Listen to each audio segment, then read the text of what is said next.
I've been slacking a bit with getting in the arena with debates, discussions, dialectics, and dialogues.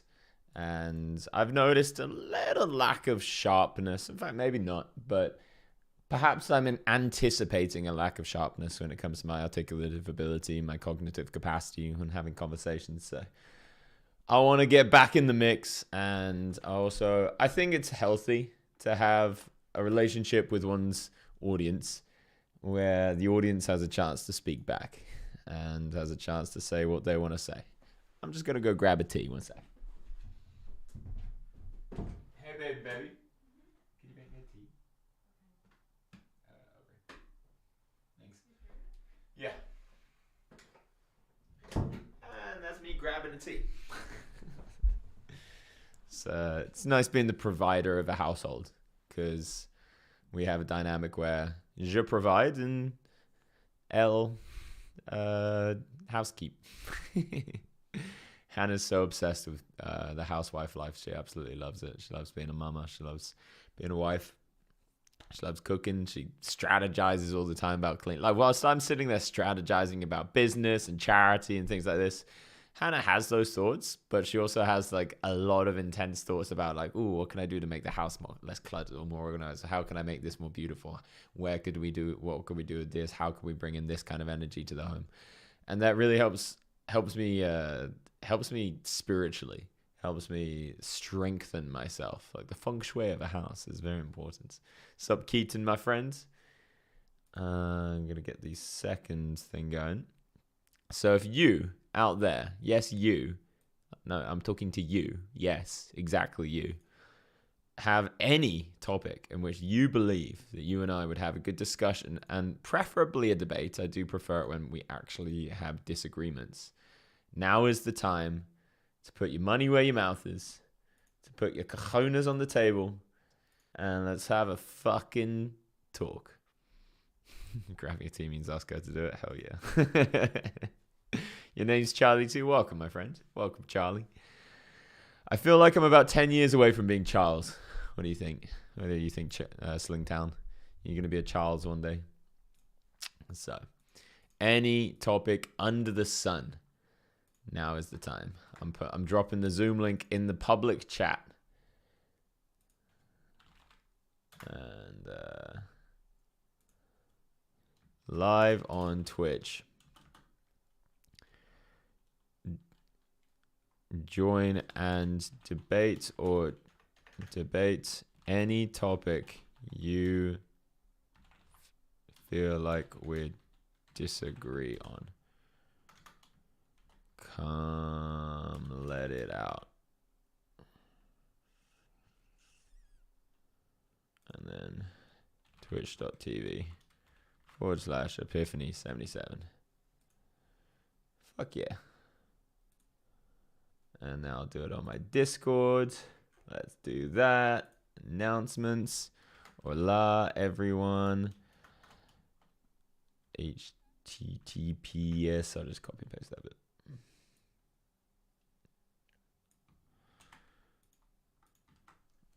Twitch.tv/epiphany77 live for a debate stream. LFG. Come call in.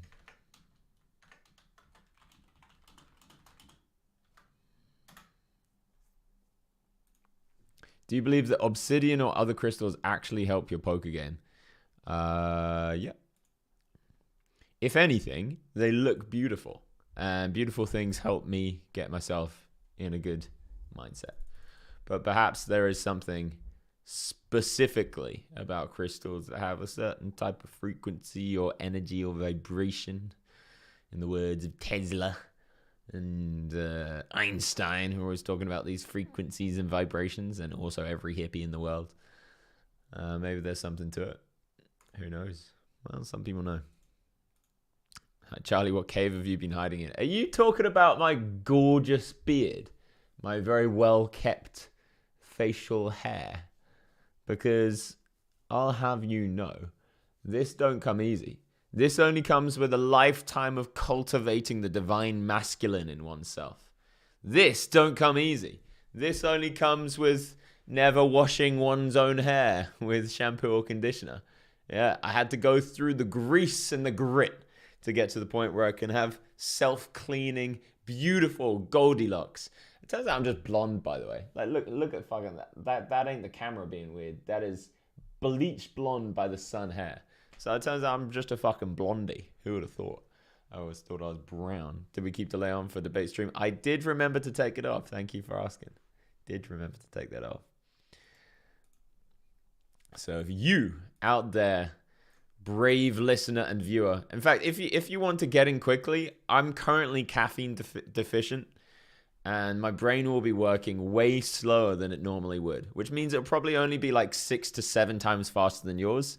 Now's the time to try and strike me down and swipe out my ankles. Get a headshot in.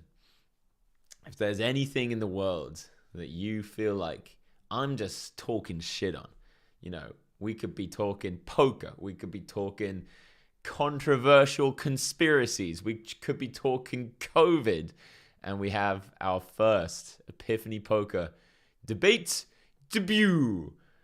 Ladies and gentlemen, we've got a caller. His name is Marcus Aurelius. Hello. Hello. Do you have a webcam, Marcus? No, sorry. That's fine. We'll keep Unfortunately not. It's super fine. All right, Marcus, welcome to the stream, my friend. How you doing? I'm doing good. I'm actually at the final table in a $2 tournament.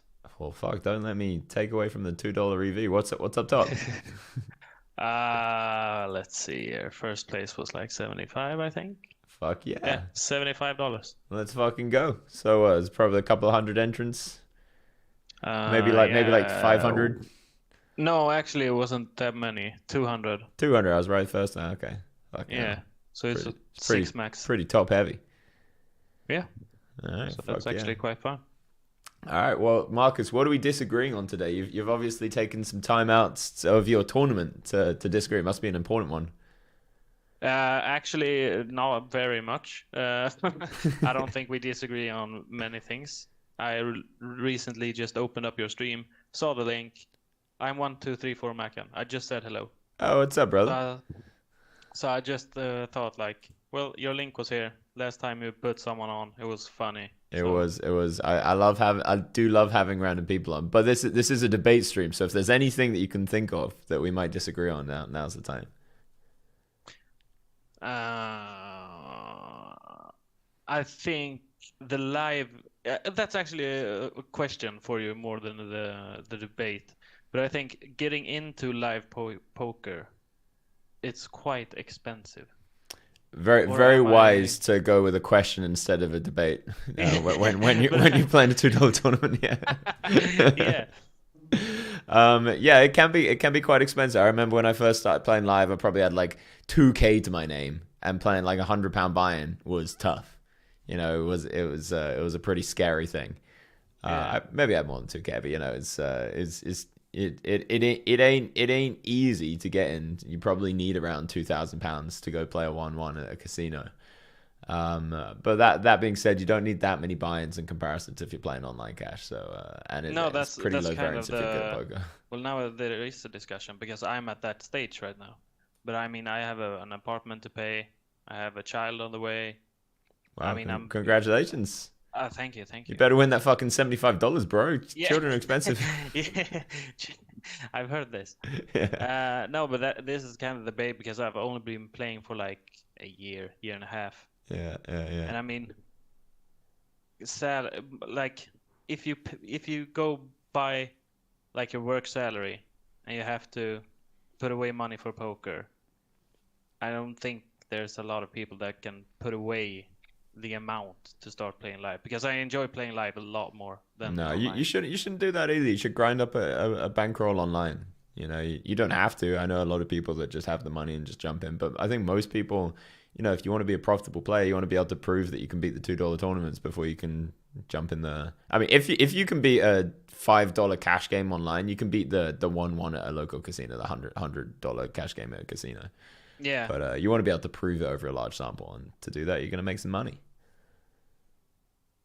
Yeah, that's actually what I've been doing. I've been grinding, not a lot, but I mean, quite a lot of tournaments and cash games, and I saw your bankroll challenge. How do Also, you like the content? yeah, it's great. It's Fuck great. yeah, It's yeah. actually it's the only reason why I play. Sorry. It's fine. You got a spot. You got a spot. Oh, fuck, he had a better jack. Fuck. No. Kicker problems, man. This is what Yeah, happens kicker when problems. you distract yourself with a debate stream. Yeah, no, but that's actually the only reason I play cash on online. It's because of the bankroll challenge. Fuck yeah, man. I'm So glad to have inspired something small in your life. So I do have somebody waiting in the yeah, sure. lobby for a debate. So do you want to maybe give some passing wisdom to the compadres who are listening to you right now?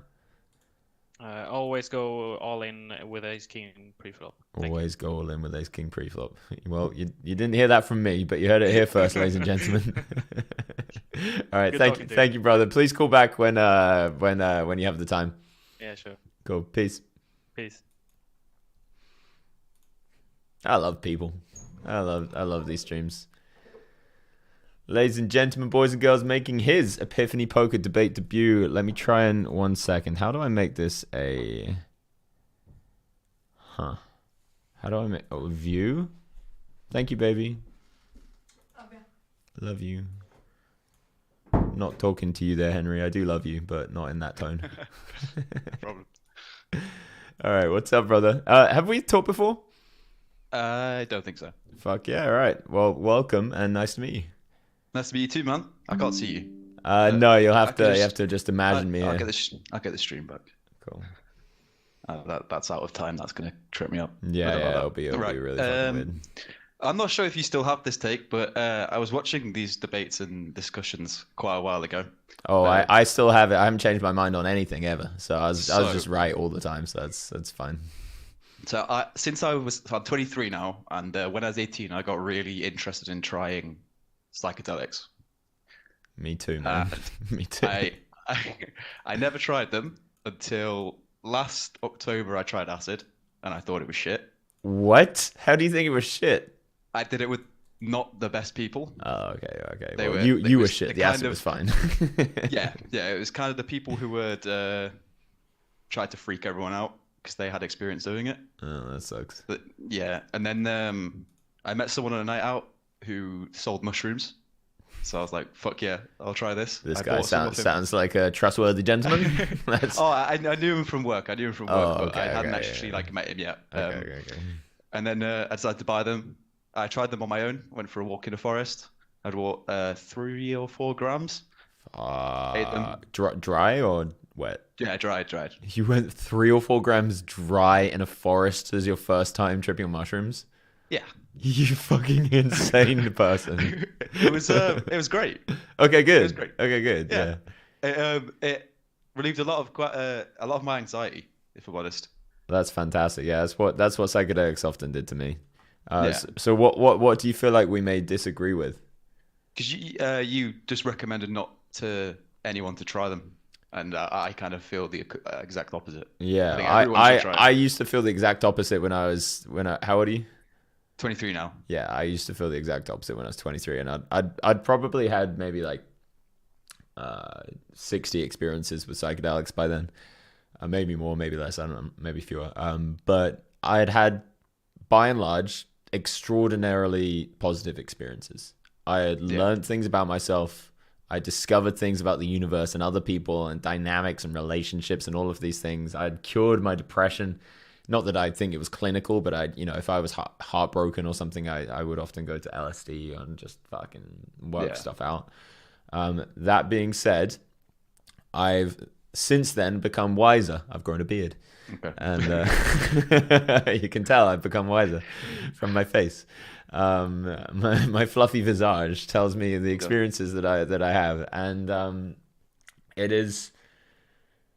There's always something lurking in the darkness of the psychedelic realms, and I've witnessed many people lose their fucking minds, and I've witnessed my wife and myself go through extremely terrible things. I've witnessed people that I know go through extremely terrible things.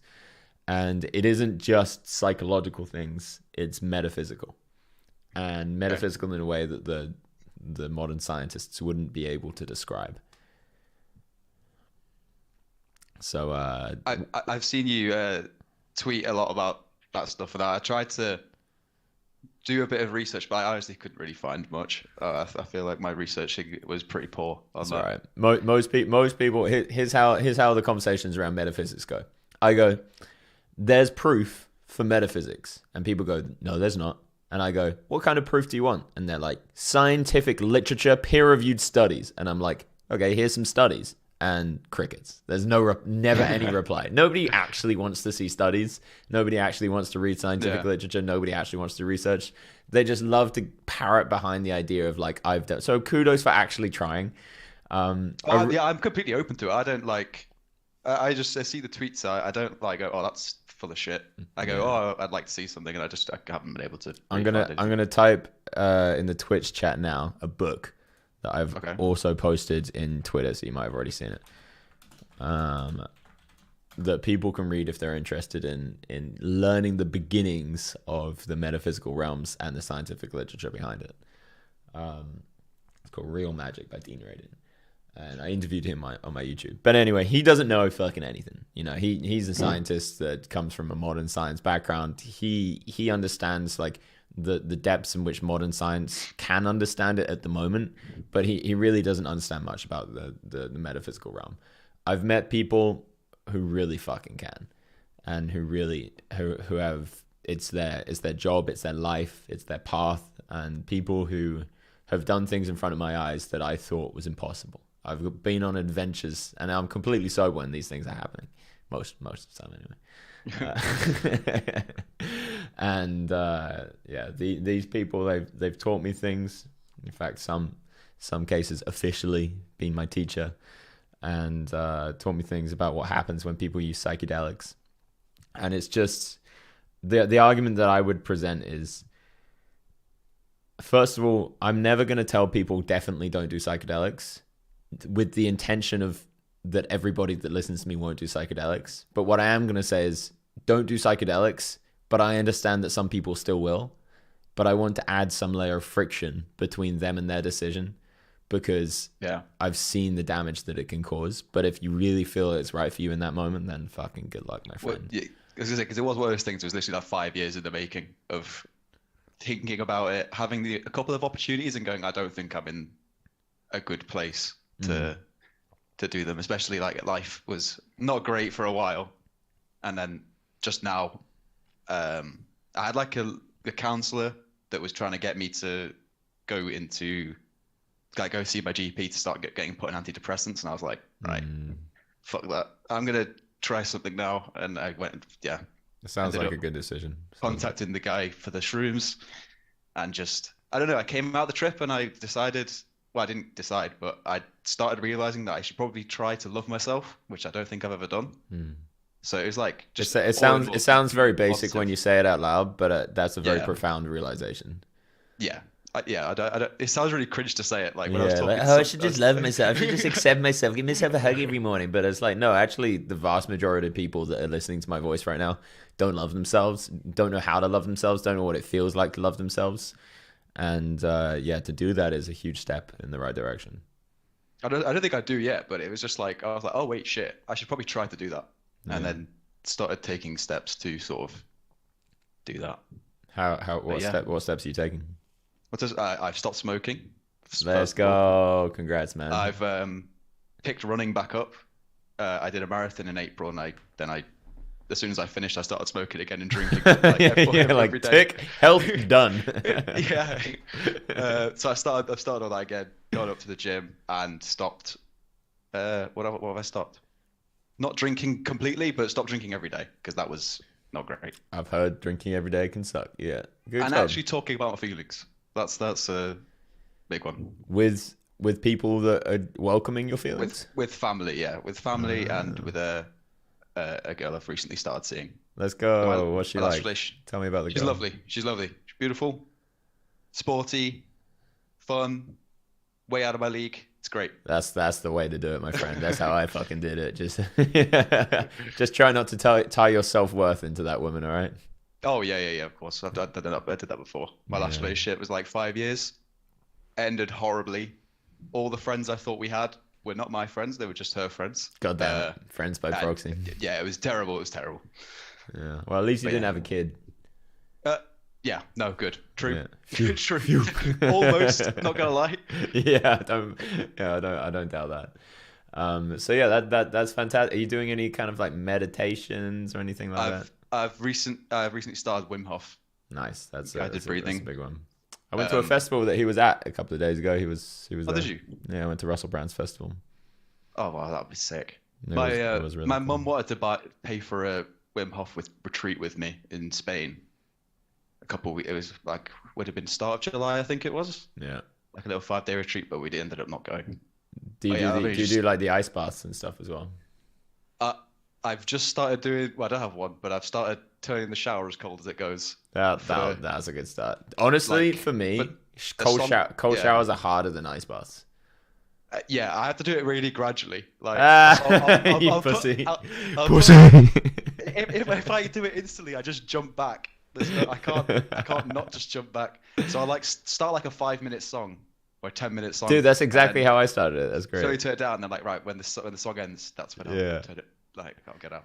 I went to a peyote ceremony, and the shaman made me realize I was a fucking pussy, basically. And I was like super westernized. So I went back and found that I loved cold, and like had to gradually get myself into it.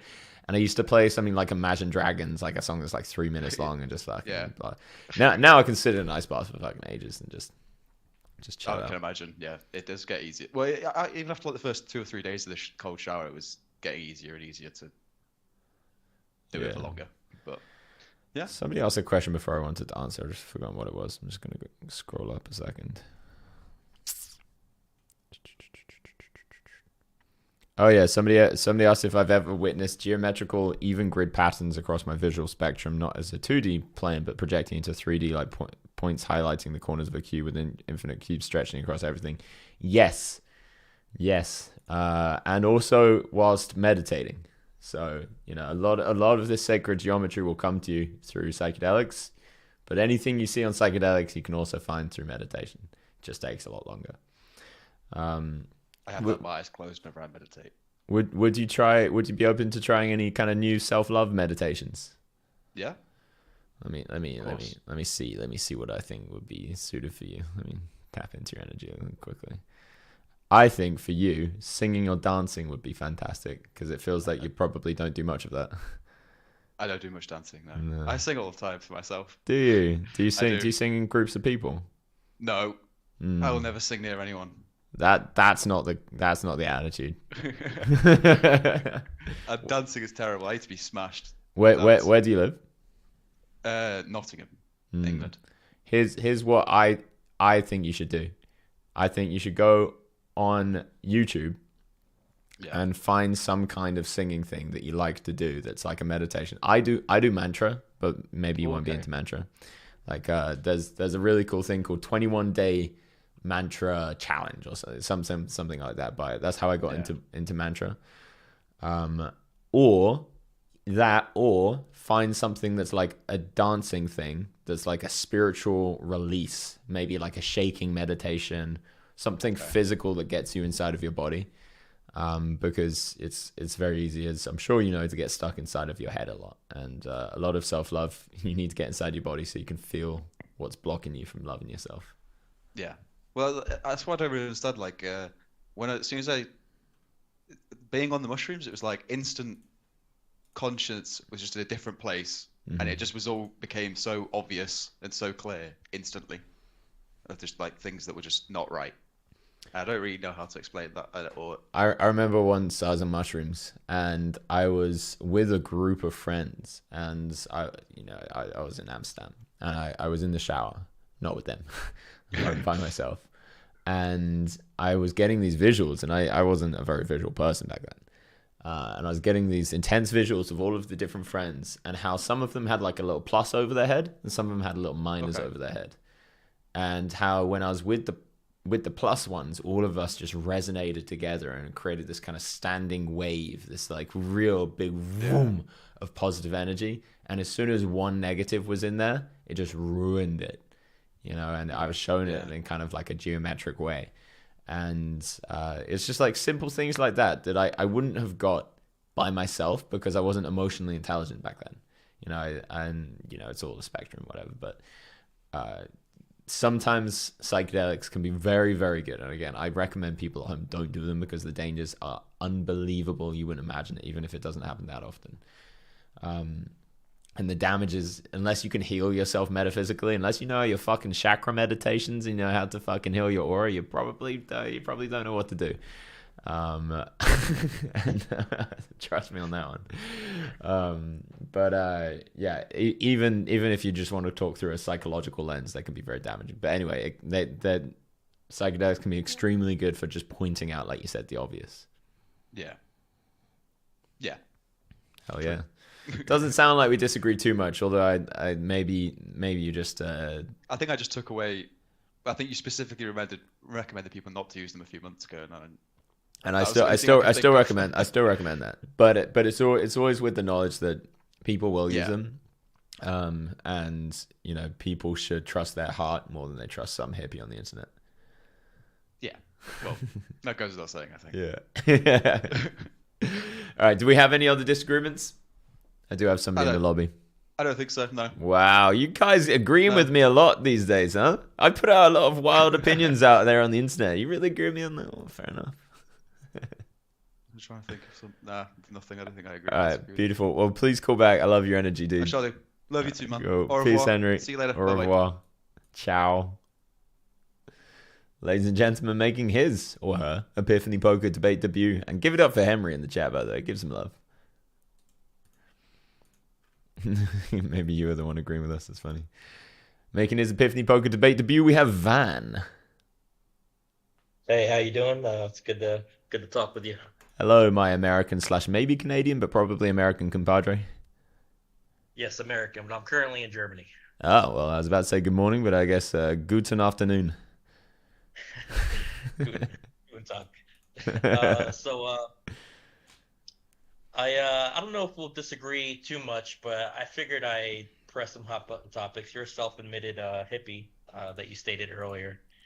And I assume that you probably believe that there is discernible value on life, like an individual human life. Hell yeah.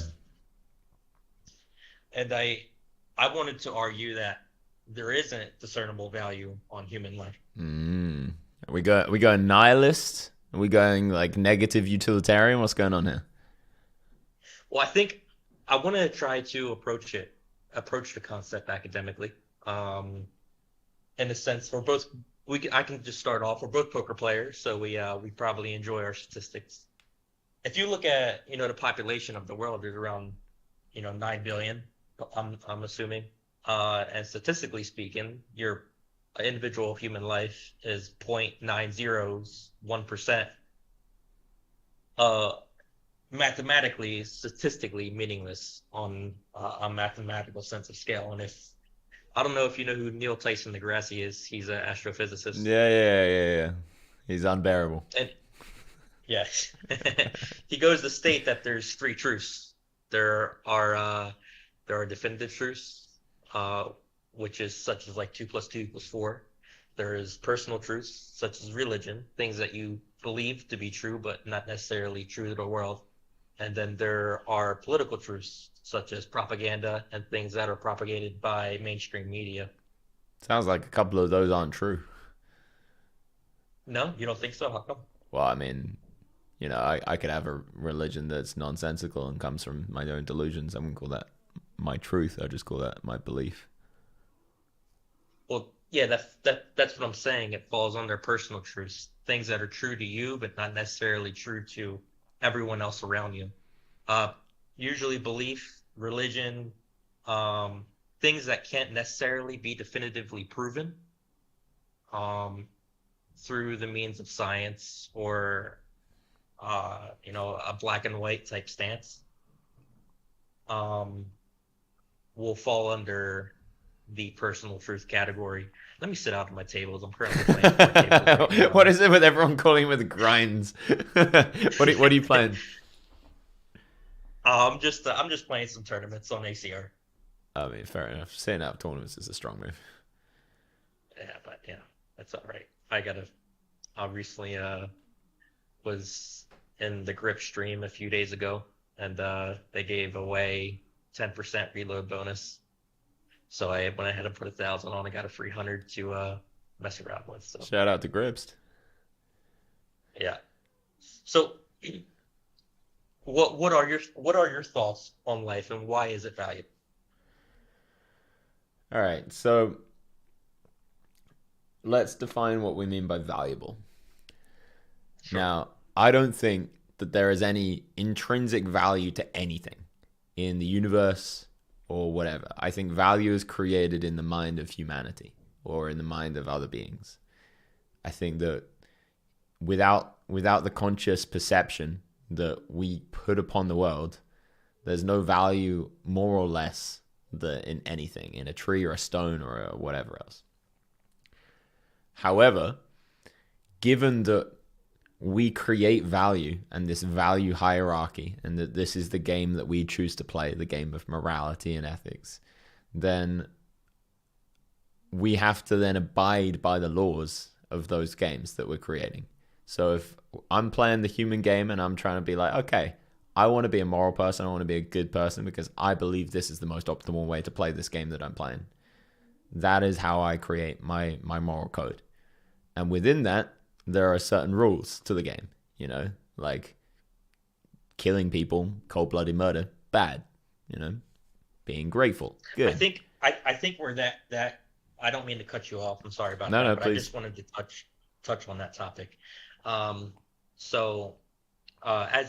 you, from what I understood, you said that it's the value of life is what a person gives to it, and it's based on the moral code that you yourself choose to follow. Am I interpreting that correct? Yeah, correct.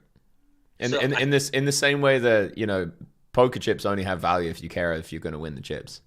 Otherwise, there's no rules to the game. There are rules, but you know, there's no point in winning or losing. It only matters when you want to win chips. But that's where the issue comes in, is there's always the ability to justify one side or the other. So you for the example you give, you said that killing is wrong. But what if I said I invented the time machine and I went back and killed Hitler? So then we get into an argument of utilitarianism versus like either deontology or virtue ethics. And the idea is that have you ever read Crime and Punishment? Crime and Punishment? No, I can't say I have. So it's a book written by Dostoevsky, and it really tackles this idea really fucking directly. And the idea is that the main character, Raskolnikov, he's all like, yo, there's this old bitch that's got loads of money, and if I killed her and took all of her money, it would solve this problem and that problem and this problem and this problem. So from my utilitarian kind of scholarly perspective, it only makes sense that I kill the bitch and I hand out this money to this place and this place and this place. And we get to watch what happens as he tries to break the ostensible rules of what other people might call God or the universe or whatever it is. And we watch him devolve into madness, and we watch the chaos that ensues from him trying to take that shortcut. And so the argument that would be made against utilitarianism is that there is some kind of coded ethics embedded within the fabric of reality itself that say killing people, unless, you know, self-defense or something like that, is wrong. And that these are the conversations that have been had for many millennia.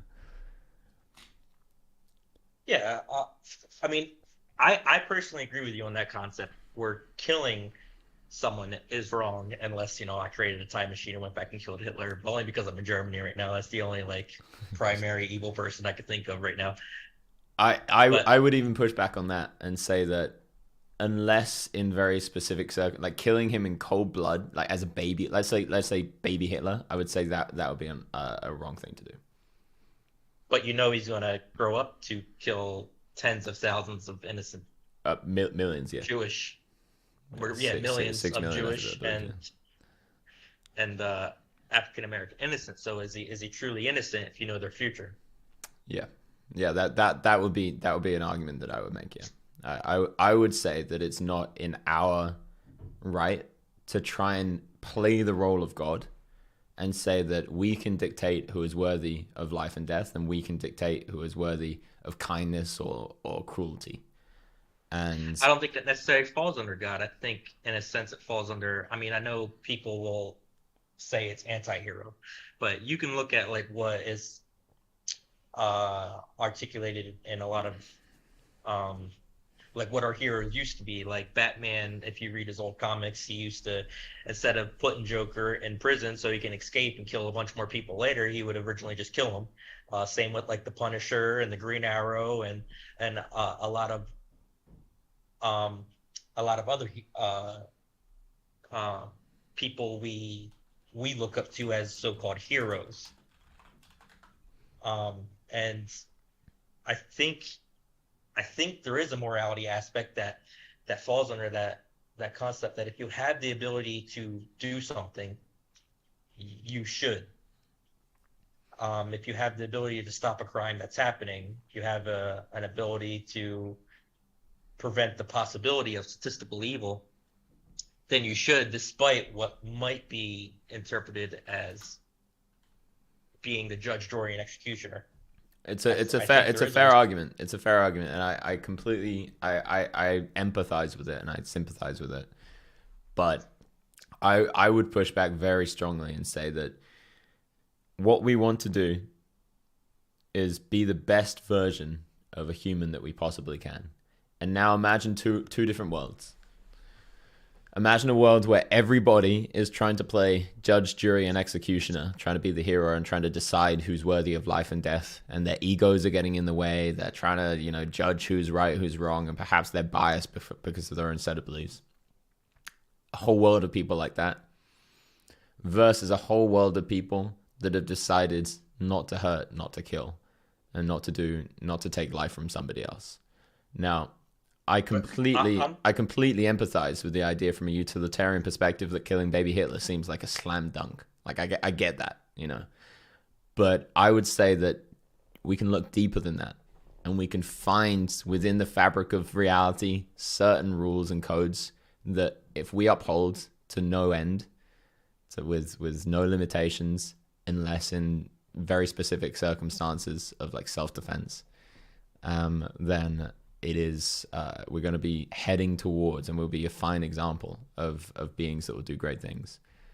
And if we look at all of the most influential people that have ever lived in terms of like doing good in the world, so if we're talking like Jesus, Buddha, etc., none of these people were going around killing criminals. They were spreading love.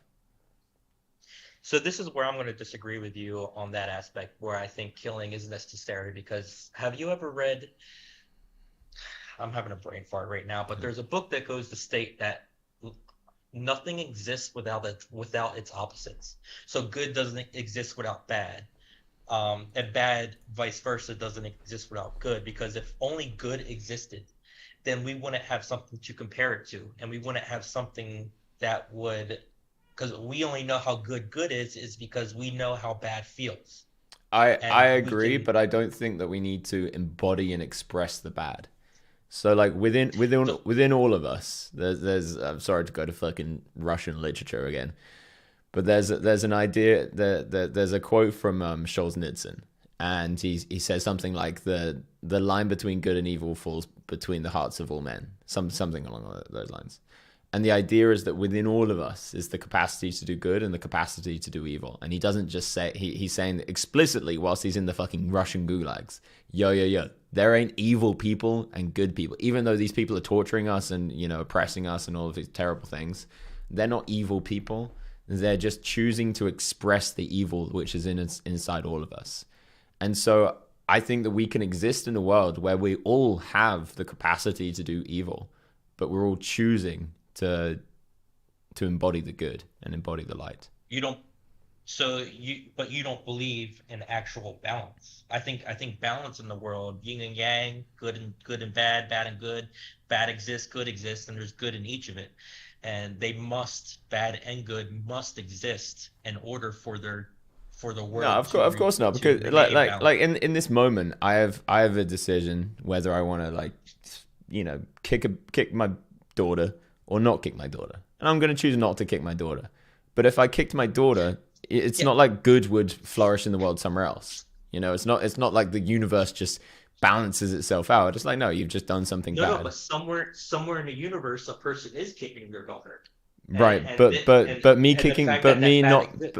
not kicking my daughter isn't going to make them kick their daughter.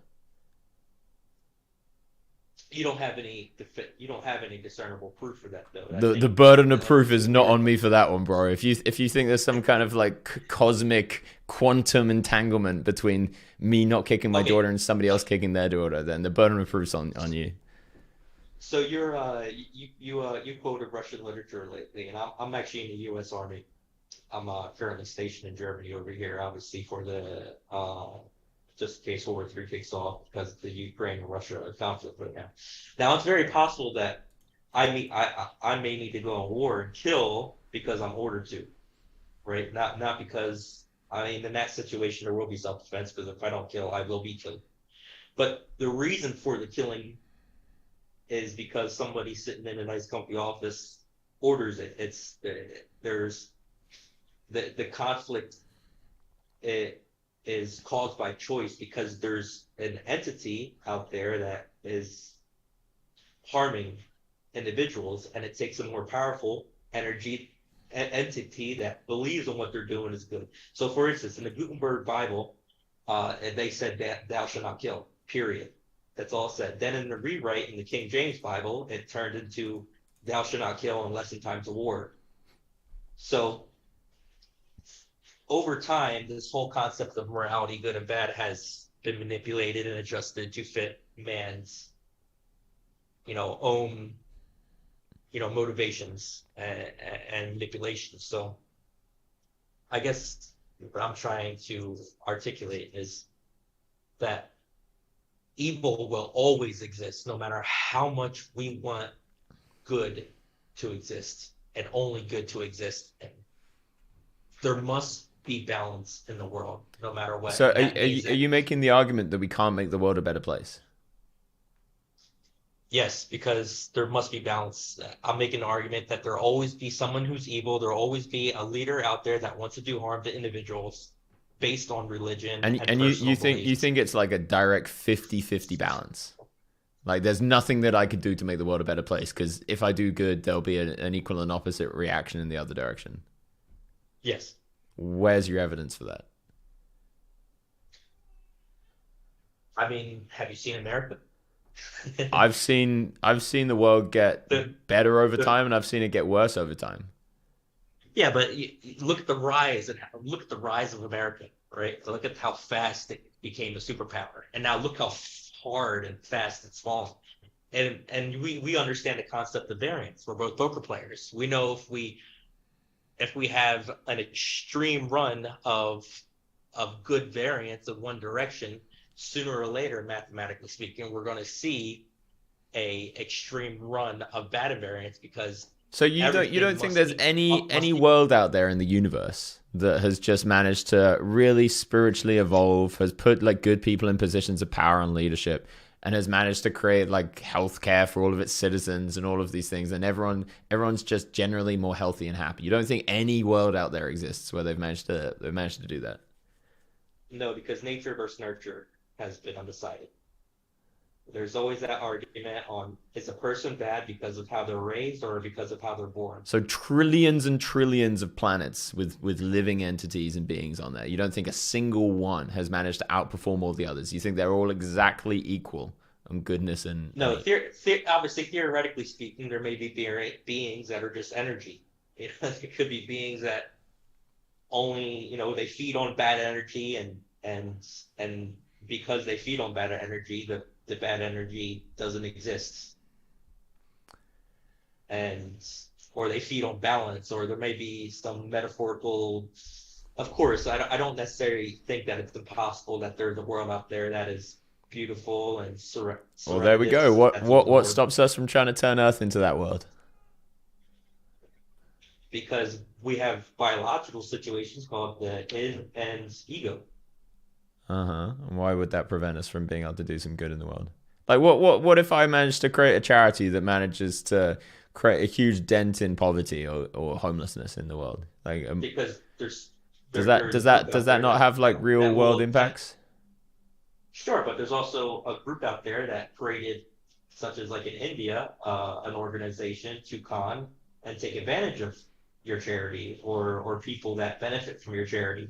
And you don't think there's any way that I could like outperform that thing, like do more good than they're doing bad? You think that every human being is just bound by the laws of nature, and there's no way that we could help our fellow humans?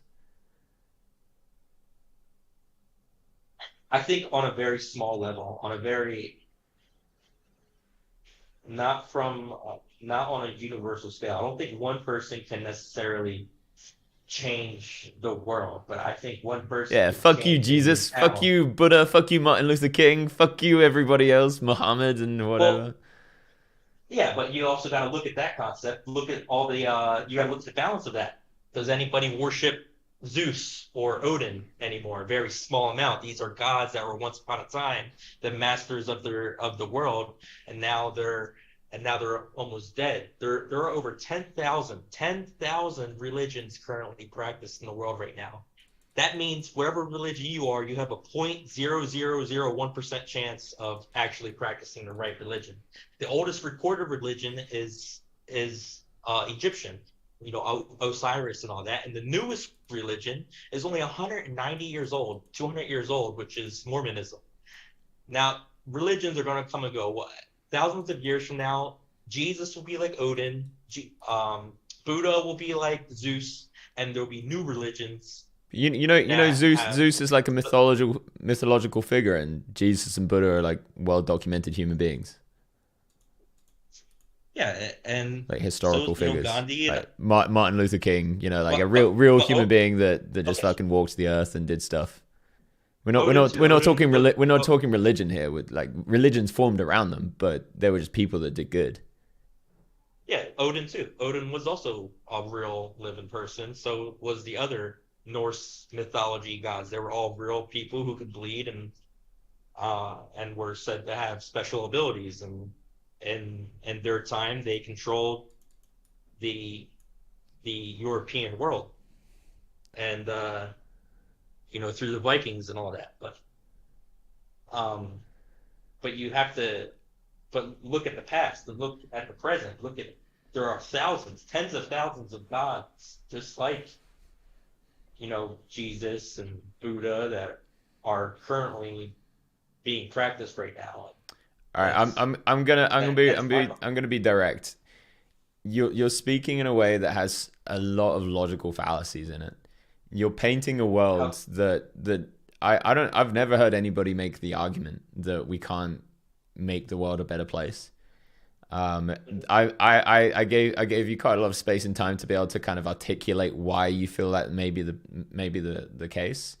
I haven't seen or heard any convincing argument that says this is why the world can't on average get better. And seeing you, I haven't heard any convincing or argument to counter it from you. But the burden of proof is on you if you're the person saying this is what the universe is shaped like. Because I can point to my, I think that I can make things better. I can go down right now and give my wife a hug, and I see that she gets happier. And I don't have any reason to believe that there's somebody else that then doesn't give their wife a hug in some other universe or some other world. I never disagreed with that. Remember, I said you could do good on a very small scale. But okay, well, I've also seen me make a business where I've taught people how to play poker, or I've seen people who have done great things in the world, like philanthropic organizations that have fed millions. I've seen that happen, and I haven't seen any reason to believe that there's some kind of like counterweight to that. So that's an argument from authorities. That's the argument. No. What I'm saying is like I have evidence. I have evidence to say like, hey, things can get better or worse depending on the actions of a person with free will. Does free will? So you believe free will actually exists? For this argument, you don't even need to assume that free will exists, because the determinists also would say that things can get better. They would just say that it gets better randomly and that we perceive it as free will. But neither one of those camps would argue that things can't get better over time.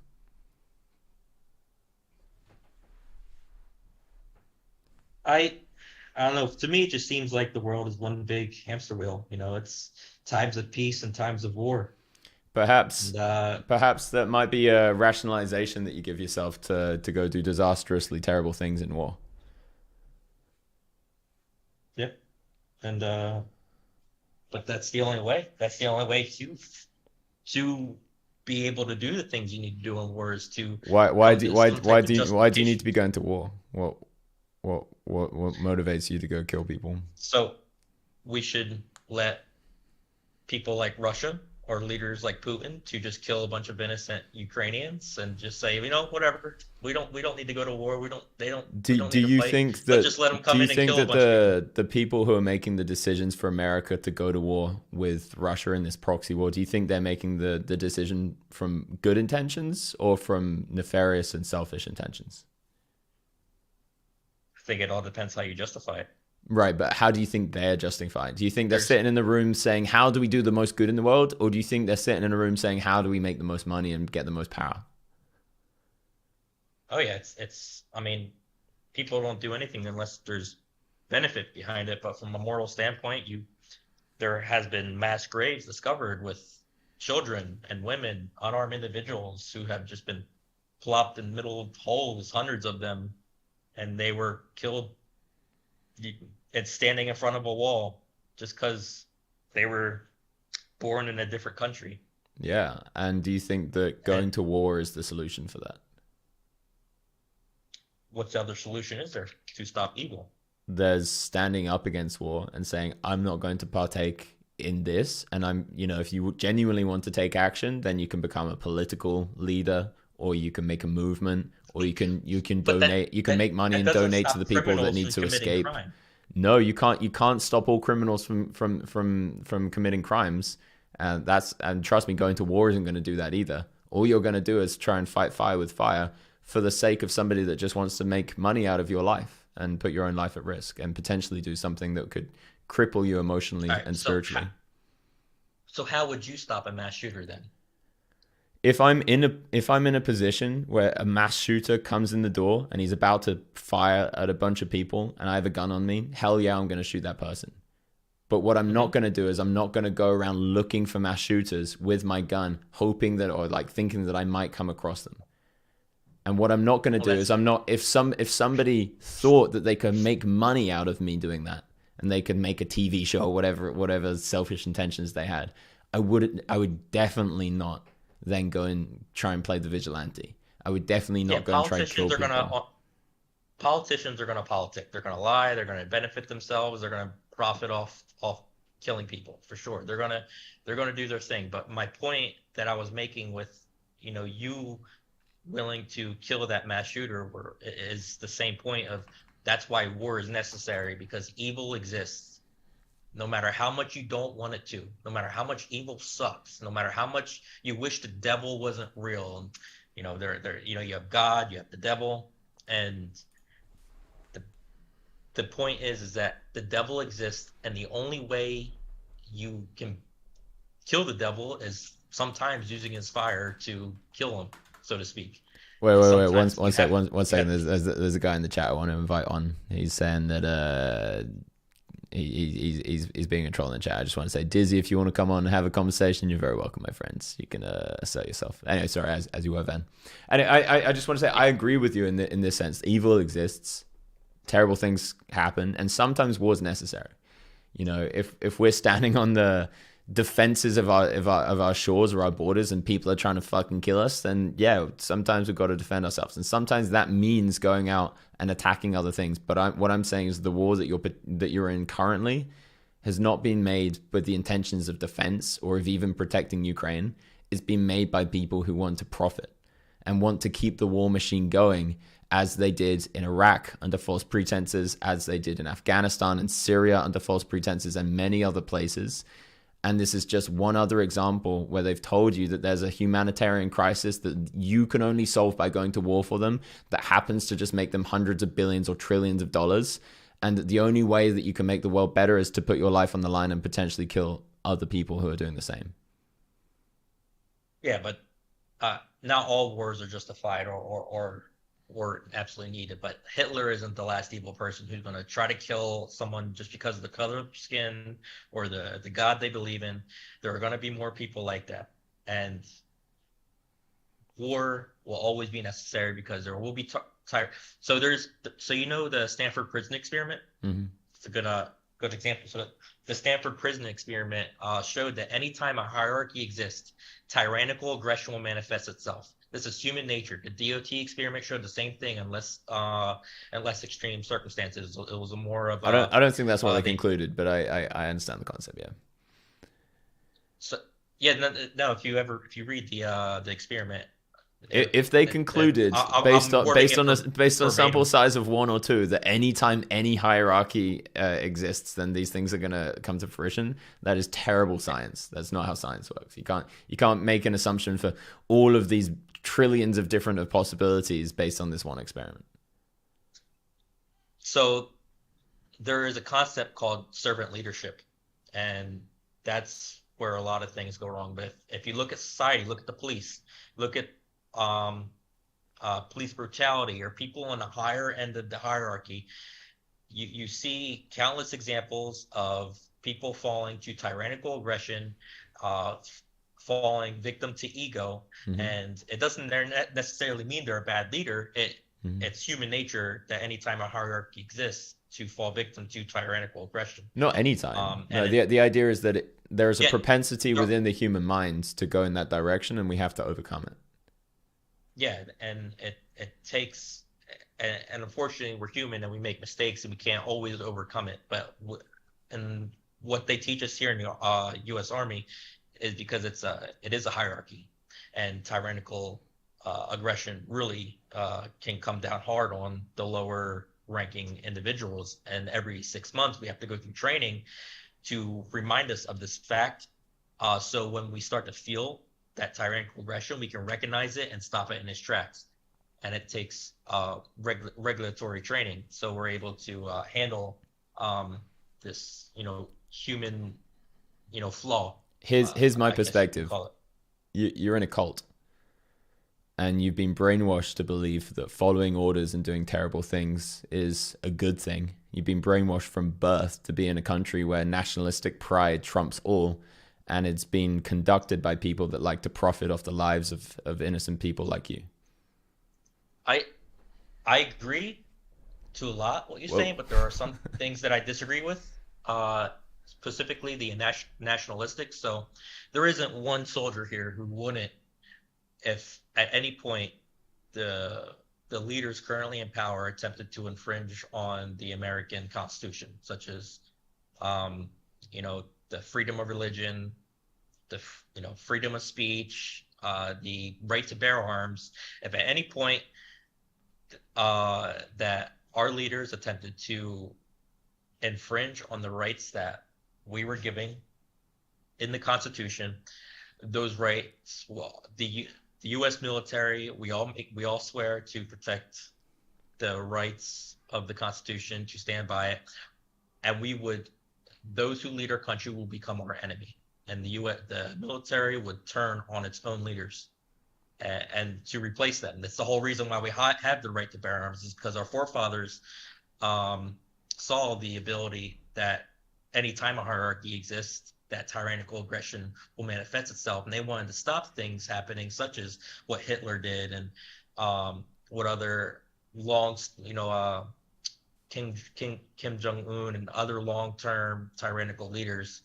They wanted to stop that situation from happening. That's also why we always have a re-election every 4 years, so that leaders don't become tyrannical or begin to do bad things that could harm its own people. So you may have a re-election every 4 years, but the cycle of wars continue. And the sitting president doesn't seem to have much influence over that. Trump did it. So, it seems to be like perhaps an exception there, but it's hard for me to say that with any certainty. But what I'm saying is, like, you're within a system. You're a cog in a machine that is producing trillions upon trillions of dollars of profit from having this consistent cycle of wars, committing horrible atrocities where hundreds of thousands and then millions of innocent civilians are killed in these wars, and you're taking part of it and saying that it's for the greater good, but that is the brainwashing speaking. But Like you can also millions see that a lot of people, millions of people, children, what happened when we left hospitals, Afghanistan? schools, millions of people have died from the American army in the name of justice and good. Millions. And you're saying that you I are agree with supporting you, that but what- machine. But what happened when the United States left Afghanistan? Who took over? Why do you think it happened in the first place? They built a centralized force of power and then left a vacuum in which case the power can. That this is what happens when we try and do stuff from a foreign intervention standpoint for the sake of peace and justice, when actually the motivations behind it was just to make a fucking ton of money and get their oil. So yeah, terrible things are going to happen across the world, but you're part of a machine that isn't trying to make those things better. You're part of a machine that is trying to make things worse for the sake of profit and continue the cycle of warfare. But we also stated later that war is sometimes necessary. It's sometimes only necessary, reason but the why war that you're currently in is not. We're not in a war right now. You're in a proxy war with Russia. You're in the army, and you're saying that you might have to go to Ukraine or Russia. You're in a proxy war with Russia. Yes, we're supplying. Yeah, we're in a proxy war. We're supplying aid, but we're not the only country doing that. All of NATO, every single person who is in NATO is doing the same thing. Yeah, and a lot of these people are doing terrible, terrible things for the sake of terrible, terrible people. You don't. What terrible people that. Innocent Ukrainians who do you think is making? We're trying to stop. We're trying to stop that. We're trying to give them the ability to protect themselves. You think they'd have the ability to protect ourselves if all the European or everyone who's involved in NATO didn't give them the ability to defend themselves? Who do you think has made the decision for America to join this proxy war? Who? Yeah. Do you think it was Biden? Do you think it was somebody behind him? Do you think it's the war generals? Like, who do you think is making these decisions? My personal beliefs are controversial. I believe the president actually has no power. Yeah, of course. Yeah, I mean, he can barely finish a sentence. Of course, he has no power. He ain't making these decisions. Yeah. So who do you think's making these decisions? I'm one of those crazy people who believe in the one-eyed. God damn it! I'm having a brain fart. I'm playing poker. Are we talking deep state or are we talking something else? Yeah, it's a group of people. They're all top secret. They secretly control the world. Yeah, I'm with you. I don't think they're even that secret these days. I think the light has been shone on them. There seems to be some level of international shadow government that is pulling the strings of political leaders across the world. In fact, they're openly admitting it in a bunch of different cases. Whoever it is, believe it's the war generals, believe it's these people, believe it's the corporations that are producing the materials that we need to go to war. All of these things. Do you think that these people are sitting in a room saying, let's try and do as much good in the world as possible? Or do you think they're sitting in a room saying, let's try and make as much money and produce as much power for us as possible? The latter. So why are you going to war for those people?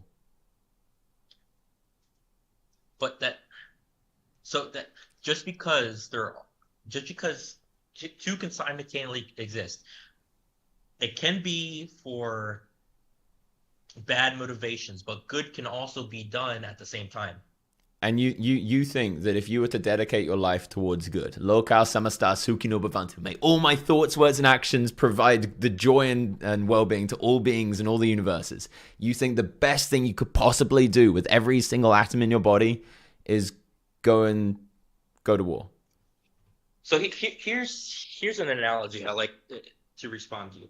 So there's an analogy that says 80% of the world is sheep. These are people who don't want violence. They just want to go to work and live their life. 10% of the world is wolves. These are people who are actively trying to do others harm. The other 10% are sheepdogs. These are people who protect the 80% from the wolves. But the issue is that when the sheep aren't personally in danger, they begin to resent the sheepdogs because they look like wolves. They have the same face, they have the same body type, they have all the same features that a wolf has, and they begin to resent the wolf when they personally don't need protection. But the moment the wolf comes on the farm and begins to attack the sheepdogs, they all run behind, or begins to attack the sheep. The sheep all run behind the sheepdog. And you see yourself as a sheepdog. And well, no, I think that military power is not all militaries. Obviously, there are evil people, but people with the ability to act violently. Somebody made a great point in the Twitch chat. They said Go ahead. they said sheepdogs don't leave their field though. Sheepdogs don't leave their field. As in they Oh, don't so go you mean they don't like go out and hunt what? for dangers. They stay in the paddock and they protect the sheep. No, that's a good point. That's a good point. But people like me need to exist, because the moment someone breaks in your house and attempts to kill you, you're going to need someone who has the ability to exact the same amount or more violence against them. Exactly. You need to be a monster, and you need to learn how to tame the monster within you. And you need to learn and have the discernment and wisdom of when to release that beast inside of you and when not to. And what I'm saying is that in the current position that you're in, under the guise of doing good in the world, people with a lot of money that you believe are real, with a lot of terrible intentions, have manufactured a war. And people like you are paying the price, and also people like innocent Ukrainians who are being lined, and also people like innocent Ukrainians are being lined up and killed, and that is a terrible thing. But you going to war isn't going to stop that from happening. All that you going to war is going to do is add fuel to the fire. And if you genuinely want to do good in the world, go. You seem like a very intelligent person. Leave the fucking army, start a business, make a ton of money, give money to places that need it. So all right. So World War II was from 1939 to 1945. The U.S. entered 1941 when Pearl Harbor was bombed. After the United States started throwing nukes around, the war was over.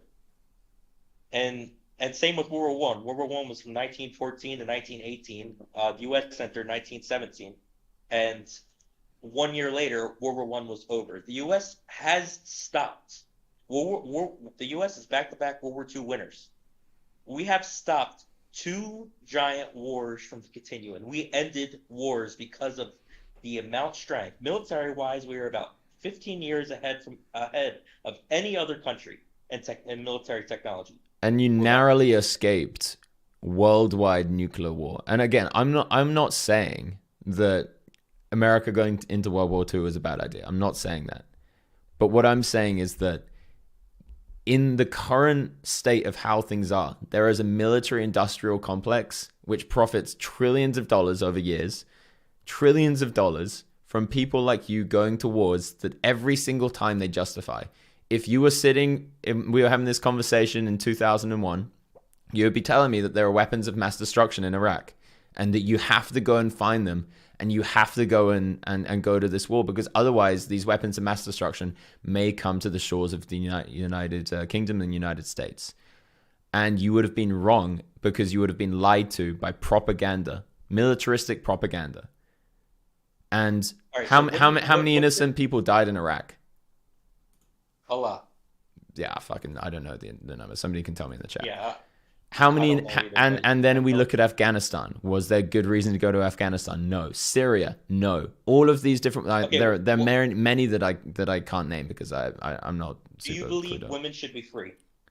Do you believe that women should be free, or that their culture should remain their culture and they should just be property? They should mean nothing. Yes, but it isn't America's job to go around to Saudi Arabia and tell people to take off their burqas. It is Saudi Arabians' job to change the country for the better. Yeah, but what we were trying to do in Afghanistan was women women became free when U.S. were there. They No, were no, when you weren't they trying to do became that. teachers. There may have been things like that came of it, but the intention of going to Afghanistan was money and profit and oil. I agree. I agree.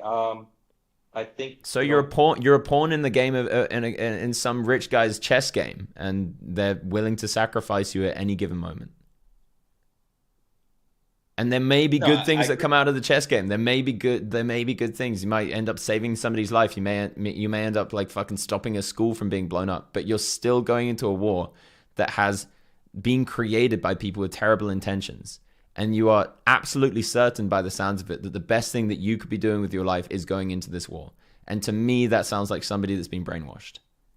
No, I don't agree. That's not what I'm saying. But what I'm saying is that an organization powerful enough for war is necessary to maintain peace. I think you're right. I think it is wise for us to have a strong military, or it's wise for America to have a strong military presence. I don't think it's wise to go into proxy wars with Russia, who has nuclear weapons. Well, here's an example. In 2008, Russia invaded Crimea. They did the same thing that they're doing to Ukraine right now in 2008. What the U.S. did is we flew our Secretary of State to Crimea, and we told that if they continue their advances and kill our Secretary of State, we will go to war with them. But they didn't want that. So they turned their asses around and they stopped invading Crimea because we threatened them with a power that is equal or greater to their own. And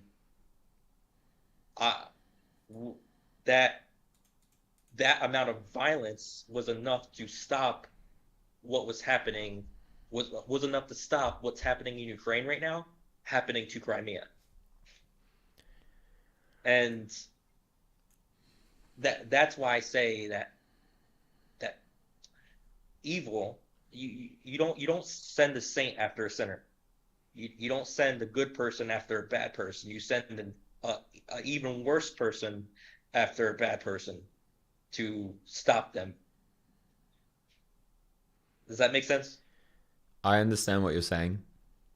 I am very, very strongly opinionated that you've been brainwashed and that you're part of a cult. From every attempt that I've had to try and like find a new angle of logic to get there, it's like we agree with each other, we agree with each other. Bad people doing bad things, bad incentives, bad intentions. And then when it comes to the actual point, what I feel at least, and again, I'm not claiming to have 100% insight into the situation or your mind, but I feel this defense mechanism kick up that says, if you question this, you have to question so much in your life. So many of your life choices, so many of the things that you've done, so much of the trauma that you've been through from being in the military, which by the way is a traumatic thing to go through, as I'm sure you're aware. And yeah. I personally feel that there's no way for me to currently, or at least I'm not capable of getting through these barriers. I think maybe it's also my fault for being maybe a little bit too defensive and not being so open to your opinions and dismissing them before actually contemplating and thinking of them. And it may very well be because there is a trigger that may be caused by brainwash that is not letting me take what you're saying to heart. What's your name? It's Van. Your name's Van? Yeah, I was born in a van. So van life, man. That's sick. I just want to say I'm glad I wasn't a girl because I was born in a caravan, and my father said that if I was a girl, he would have named me Caravan. Oh, yeah, you dodged a big one there, Van. Yeah. All right. I just want to say you're obviously an extremely intelligent person. You're an individual thinker. You see through a lot of bullshit, and you know, even if none of us have all the answers, but at least you're attempting with a lot of heart and a lot of wit to find the answers that are relevant for you. For me, it would be an absolute devastation to hear that you died in a war of somebody else's making. And perhaps that's what you're going to do, and perhaps you're going to go to war and do something great, but And I think maybe that's also part of the brainwash, as you realize that my argument initially was why humans have no individual life has no meaning. So if they brainwash me to believe that my life has no meaning, what would it mean if I died? Yeah. But To a bigger I scale, think that you're a beautiful anything. and sacred being that is worth so much more than fighting somebody else's war. But let's leave it there, because I can feel that was a really nice point to kind of leave it as an open-ended question instead of having to say somebody won or somebody lost or anything like that. Yeah. I just want to say thank you, man. Thanks for sitting out your tables. Thanks, Van, and thank you for like being really open and yeah, I hope people in the stream can appreciate how, you know, it's not easy to come and defend your life choices on a stream. Yeah, I appreciate the conversation. It was nice to debate. All right, cool. Thank you so much, Van. Okay, you too. Give some love in the chat. And we have a few people coming in. We've got a few. This person's been waiting for about half an hour now, so I'm gonna let him in.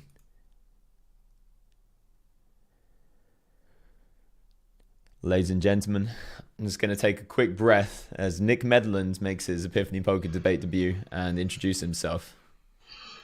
Hi. I thought it was a very interesting conversation, but I think any statement that you'd make which eliminates nuance from a proposition, and the thing that I took not umbrage with, but I was when you mentioned that intervention in and of itself in situations where is it our responsibility to be involved in the internal affairs of another country it seemed like you were suggesting that simply wasn't our responsibility, and it's the responsibility of the people themselves who are subjugated to change those circumstances. I wouldn't say that's exactly my position.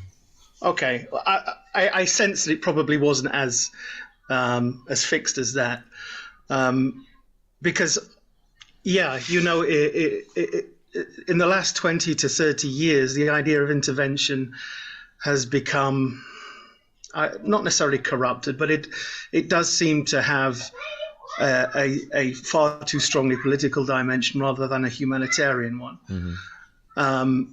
And I know I referenced Nazi Germany, which is sort of the easy thing to do to make suggestions that somehow that sorry, your position. When did you mention what, Nazi Germany? No, I think you said in the chat to me, what's the debate or what's the topic, Nick? And that was after I referenced because your position or your statement regarding countries where perhaps it's the population that needs to change their circumstances rather than an external force doing that, which I do agree with. I think in certain circumstances there is we allow populations have different cultures and different values and norms, and we should respect the fact that, for example, in places like Saudi Arabia, we may strongly disagree with how women are treated, or we may not. I don't know. We may not have that position, but to try and view the positions of people in those countries from our own vantage points can lead to bad decisions, and it often has. And going into Iraq as the example that was given, has it improved the situation in the Middle East? Has it made things better? Were our intentions honourable? I think it seems like we could agree that there probably weren't, and that the decisions that were made there certainly had a very small humanitarian component. But I guess what I was discussing, it's the nuance of when do you get involved? You know, we can see clear examples. So if I can just maybe put a question back to you quickly. Are you familiar with Extinction Rebellion? No, could you familiarize me with that? So basically, Extinction Rebellion was. Are you familiar with Antifa? Yes. Okay, and let's use them as an example then. So Antifa is this kind of like decentralized organization of people who have got a lot of anger in their souls and hearts and just want to try and do good in the world, but think that the best way to do that is go around punching people who they disagree with. And my question to you is, do you think that they are acting correctly to go out and try and create this kind of vigilante justice system? Or do you think that they're misplaced in their actions? Yeah, that's a very difficult question, because the justifications for people who feel like the system doesn't give them a voice and doesn't give them a position to change the inequalities that exist. Does that justify some kind of civil disobedience actions that are typically regarded as criminal? I mean, South Africa would have been an example where Nelson Mandela and a large population of black people felt the same way, and they took actions that we would see as almost defined as terrorism. So we're agreeing on this. What I'm trying to ask is, like, do you see that there could be times where people are acting from where they think it's like a just place, but it turns out to be misplaced, and it turns out to be the wrong decision for them to think that it's their choice or their responsibility to go out and enact justice in the world? Yes. Okay, so what do you think the difference is between Nelson Mandela and somebody who would be making a mistake? I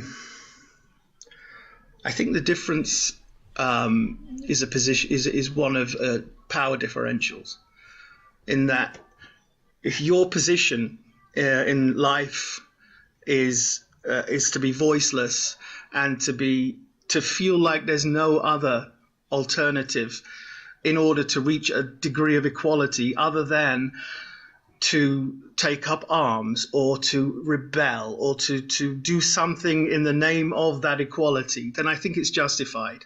I think when it's in the reverse, when it's the government acting on the people, for example, or powerful organizations sort of forwarding their own interests, which I see a lot right now in the United States, at the with talk of civil war, with talk of a system that no longer works for them.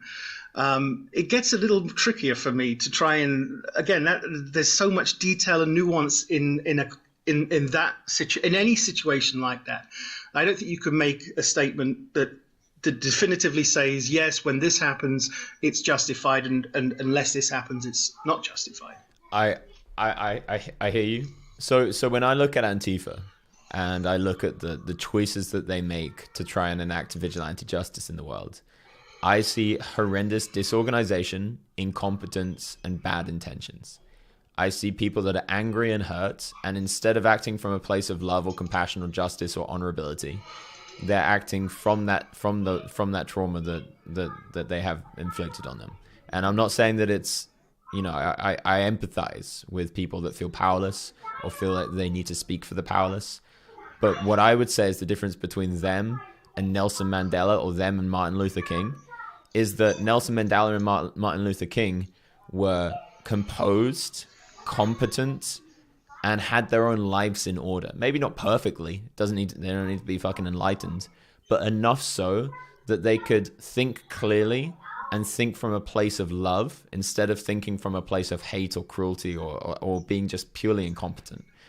And so I would draw that distinction of what creates a good decision to then go and take responsibility for other people who don't want you to, versus a bad decision. Yeah, well, okay. I don't think Antifa is an organization. I think it's disparate individuals under one umbrella. So I don't see a mandate for their actions of any sort. I realize that the vast majority of the things that you see in the media are just the loudest and noisiest part of that particular organization. I don't know that there isn't an iceberg below that of people whose intentions are very much purer than that, whose maybe they don't wish to have Antifa speak for them, I don't know, or maybe they don't support those the tactics that are used, but I do have a feeling that they're amplified through watching. If everything, I mean, I live in Dresden in Germany, and there's a fairly strong movement of. I was actually in Hamburg a few days ago, and I saw not Antifa, but I saw a gay and lesbian rights kind of a group of people, and maybe 500 or so converged in the center, and that would be the definition for me of a peaceful and loving kind of experience and movement. But I wouldn't be surprised to know that they are also, or feel like something like Antifa does represent them to some degree. So again, I think with people like Nelson Mandela, they were very, as you described, very together, very organized. There was a unity of purpose. I don't necessarily think Antifa exists with that as part of what it is. I just think it's a convenient name to give to anybody who happens to fight for their own personal rights against a system that doesn't seem to support them.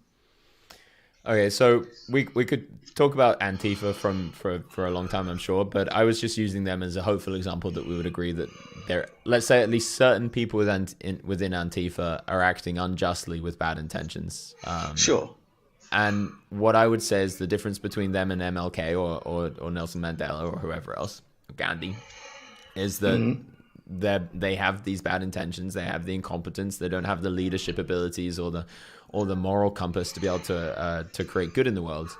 And then that concept, I would then draw a parallel between foreign intervention. And I would say that the idea, I'm fucking quoting Jordan Peterson again, but the idea is like clean your room first, like make sure your house is in order and make sure that your own life, or in this case, your own country, is aligned, or your intentions are aligned with good before going out and trying to take responsibility for other people. So what I'm looking at is a military industrial complex within the United States of America that has got this history of bloody near genocide for the sake of profits and oil and whatever else.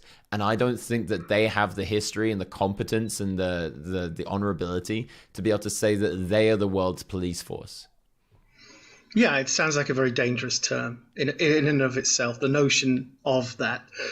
I don't agree with it at all. I agree with multilateral actions. I agree with countries and nations making decisions about interventionists' actions with some form of unanimity. And unilateral actions, as we've seen for the last century, very rarely end up with positive results. So yes, I don't disagree with what you're saying. It felt like at the beginning of the conversation, your point was that, you know, you were arguing against my idea of America not going into foreign intervention. No, I wasn't. It was more that I was arguing that it felt like it was too much of a full stop of a statement. Maybe it wasn't, and I just interpreted it that way. And maybe I just, because I kind of knew that you probably wouldn't have such a one-dimensional perspective on that. It was just just simply that there are clearly times historically when it's necessary as a humanity to act in humanity's interests, and unfortunately, given the nation-state model of our world, that requires a nation to take action, and be it the United States, be it a European nation, be it an Asian nation.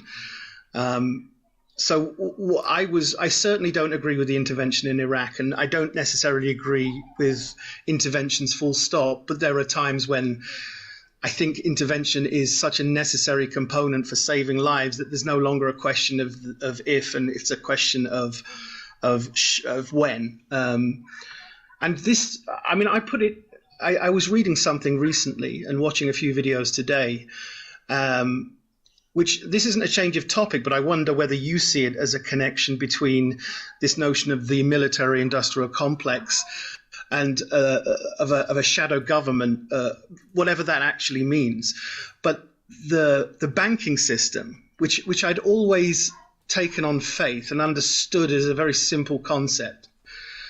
It seems to be far more than that, and it's the idea that, I mean, something that maybe you know this already, maybe you don't, I don't know, but what shocked me was that 95% of money creation happens with commercial banks in the Western world, and I didn't understand what that meant.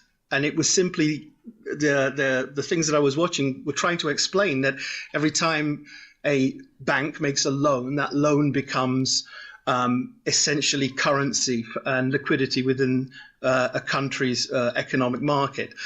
And I didn't really get what that meant, but the upshot of that is that the power of the economic power in the nation is no longer in the hands of the government, but is in the hands of commercial bankers.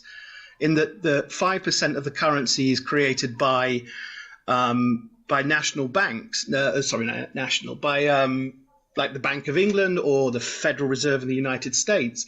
But the majority of the financial policy of a country is driven from the fact that banks are able to essentially create capital and flood capital into a country. And the thing that astonished me was what degree of power that gives a very small number of people, unelected, and by and large unrepresented in terms of what you see on the media and what you should be what you should recognize as issues that directly affect everybody. And that to me is the closest thing I've seen to some form of shadow element existing.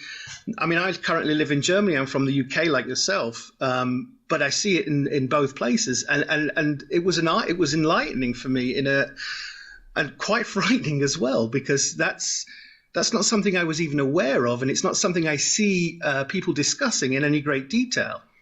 I don't know. Again, I don't know what you happen to think about that. I personally just learned something about the 95% of the wealth being, or of the capital being generated like that. Didn't know that, so thank you. Yeah, I would seriously advise you, just because it was literally in the last week, and it isn't just a single video that I watched. It was multiple things that I read, and not things that are trying to put an agenda on anything in particular, but just explain how capital is created. And I thought, wow, how is that not something that people discuss in far more detail than I've certainly come across? So, what I would like to say is, like, who do you think is making this money? Who do you think has the control? Who do you think are the people? Do you think it's an organization? Do you think it's hundreds and hundreds of people, thousands of people, or do you think there's a small group of people? Like, where do you think this power is centralized? Well, I think it's centralized. Even despite what I say, I believe it's still centralized within government, because I think the interests overline and overlap. That is why you see Goldman Sachs executives working in the US government, and I'm sure the same is true in the UK. People who have worked in financial institutions often reach positions of high power. So there's no incentive to change the way the system currently operates. Do you think it's fair to say, like, those who have the money often have the power? Always. Fair, always. I don't think it's often. I think it's always. Fair enough. Depends how you define power, but yeah, fair enough. Always in this case. Power in the sense over the largest number of people. Are you familiar with, say, like the corporate pseudo monopolies of somebody in the chat shouting these names, BlackRock and Vanguard? Yeah, these are. I mean, this is part and parcel, I believe, of the same thing, and yet we're always pointed towards. I mean, the media is the media's position, or I forget the media. I think that's just. But what often I read and see is who do we blame for the current circumstances that we're in? I see very little. I see very few arrows pointing in what seems to be the correct direction. And often just pointing out, maybe this has always been true, and maybe it's just a human condition that you blame the easiest and the simplest answer.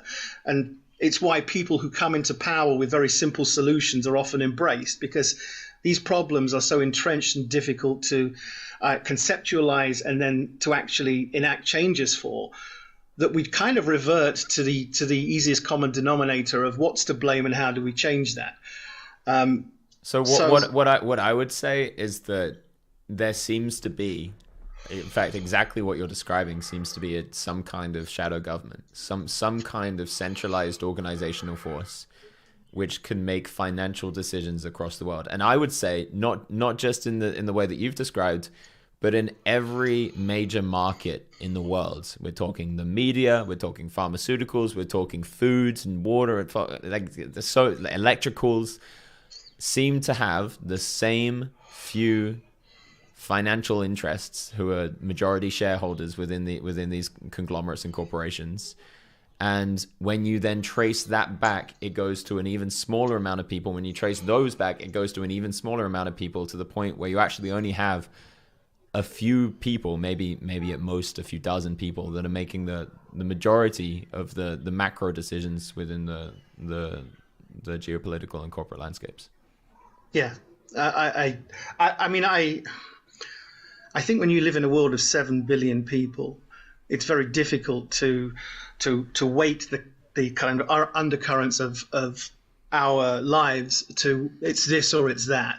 And I'm not personally able to do that either. But I think when you look at the decisions that get made in regards to, in this particular conversation, financial decisions, we are 12, 13 years out from a near collapse of the economic system of the West. Let's go Bitcoin.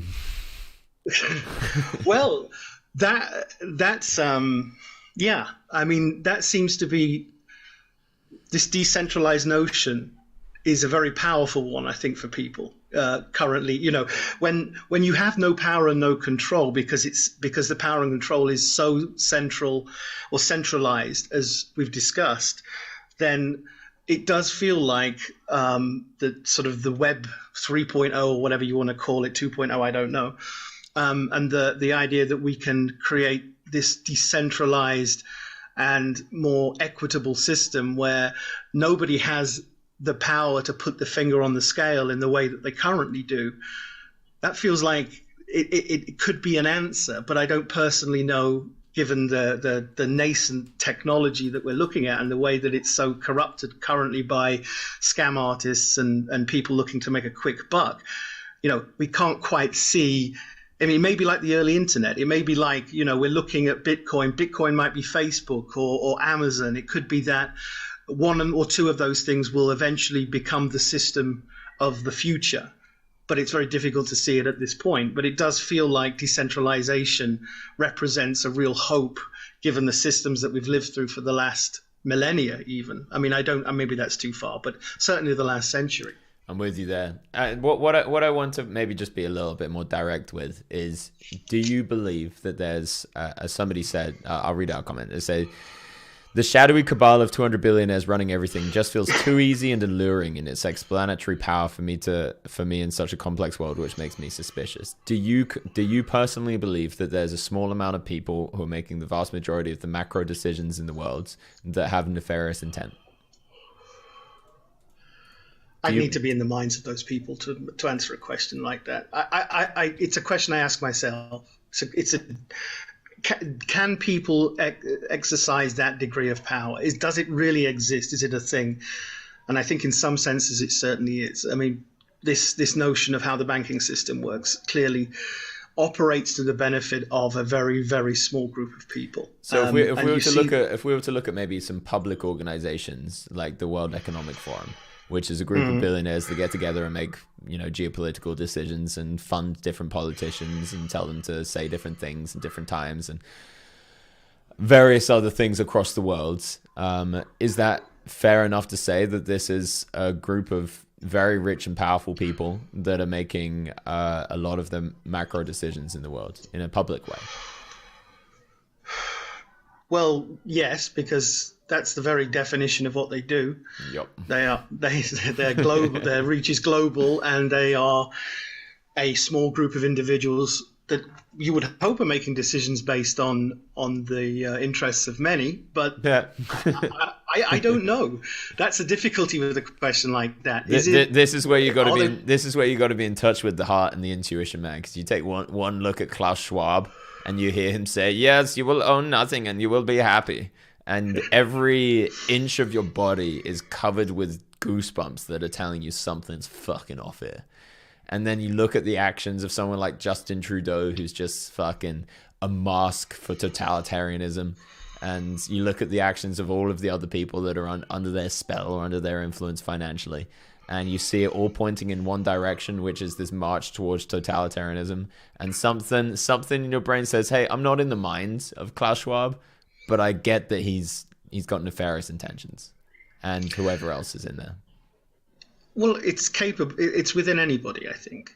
I mean, I know we can all claim that if we were in certain positions, we would never think and do those things, but we're not, and we didn't lead lives that led to where those people are. If I were in their position, I would not do the things that they're doing. I will tell you that. Charlie Carrel of today might not, even 10 years ago might not, but perhaps if your entire existence was consumed with the life of somebody from the age of 3 or 4 and a privileged education and being pushed in a particular direction. I'm not saying abuse, yeah. No, I'm with you. I'm with you. Nature nurture. I'm with you, brother. I'm a little bit disagree because of reincarnation, but like I'm basically with you. But what I'm saying is like we can look at their intentions and say they're way more nefarious than the average person.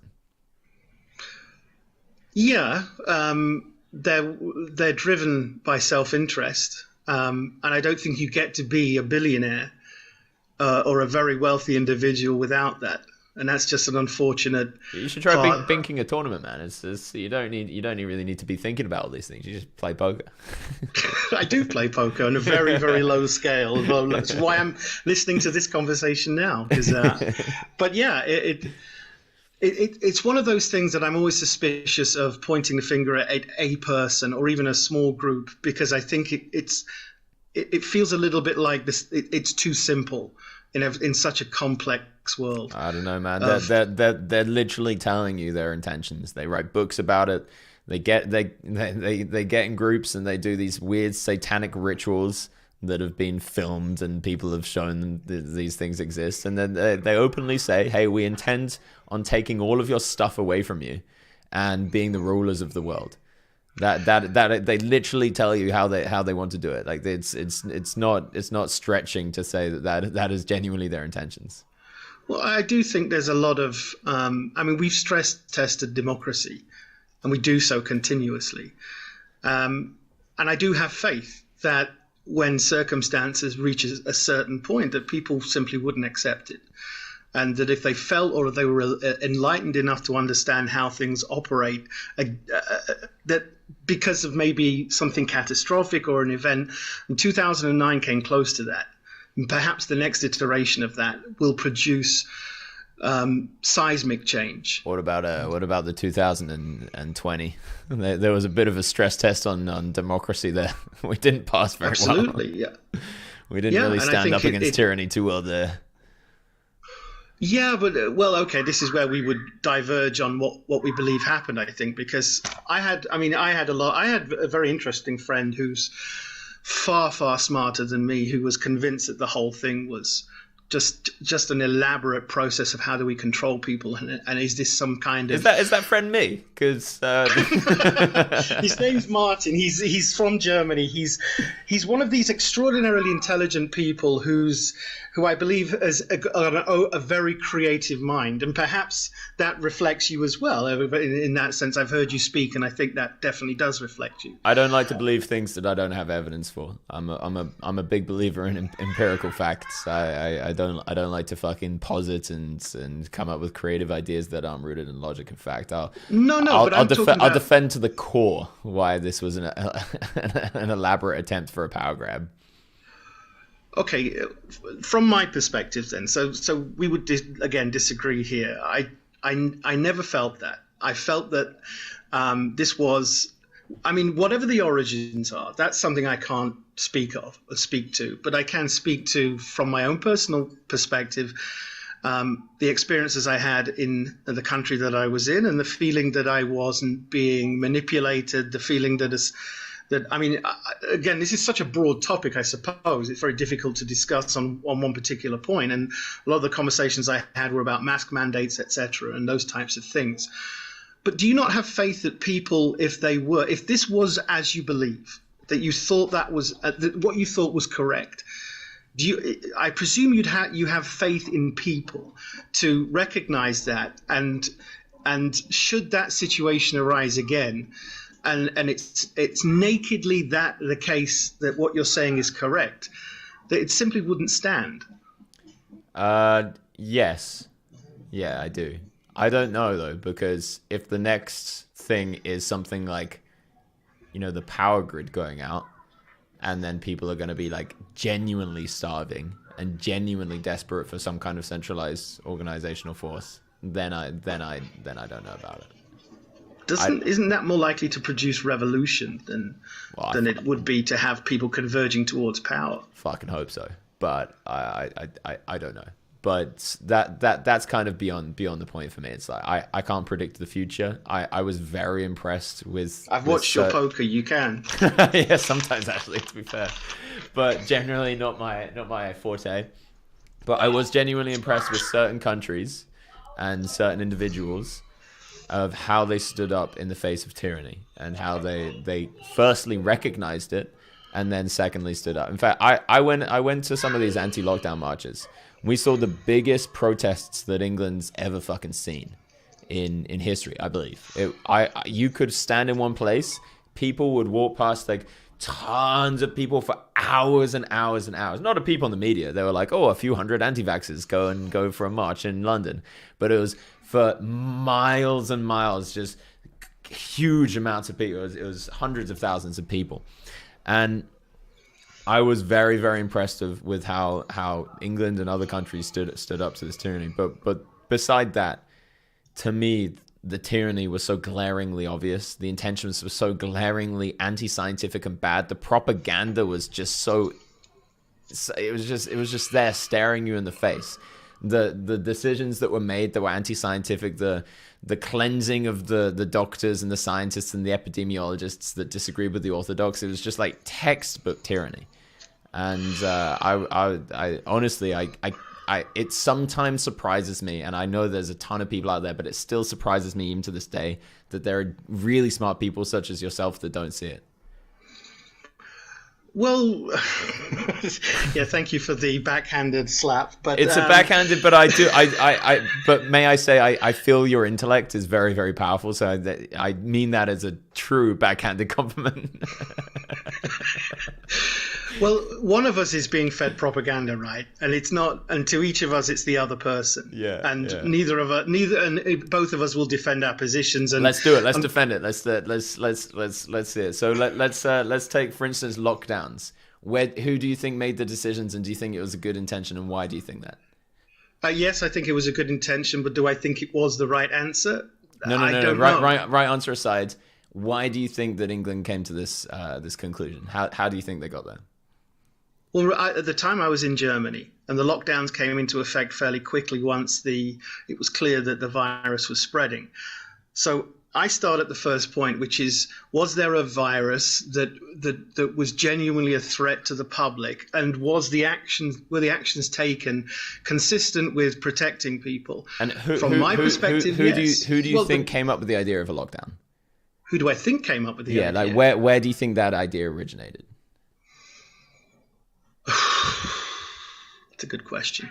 One of us hasn't looked into this very crucial point of information. No, it's not because of that. I assume, based on what I know, that it is the medical or the science, the people who have deep experience with viruses, pandemics, etc., making recommendations that the government would then act upon.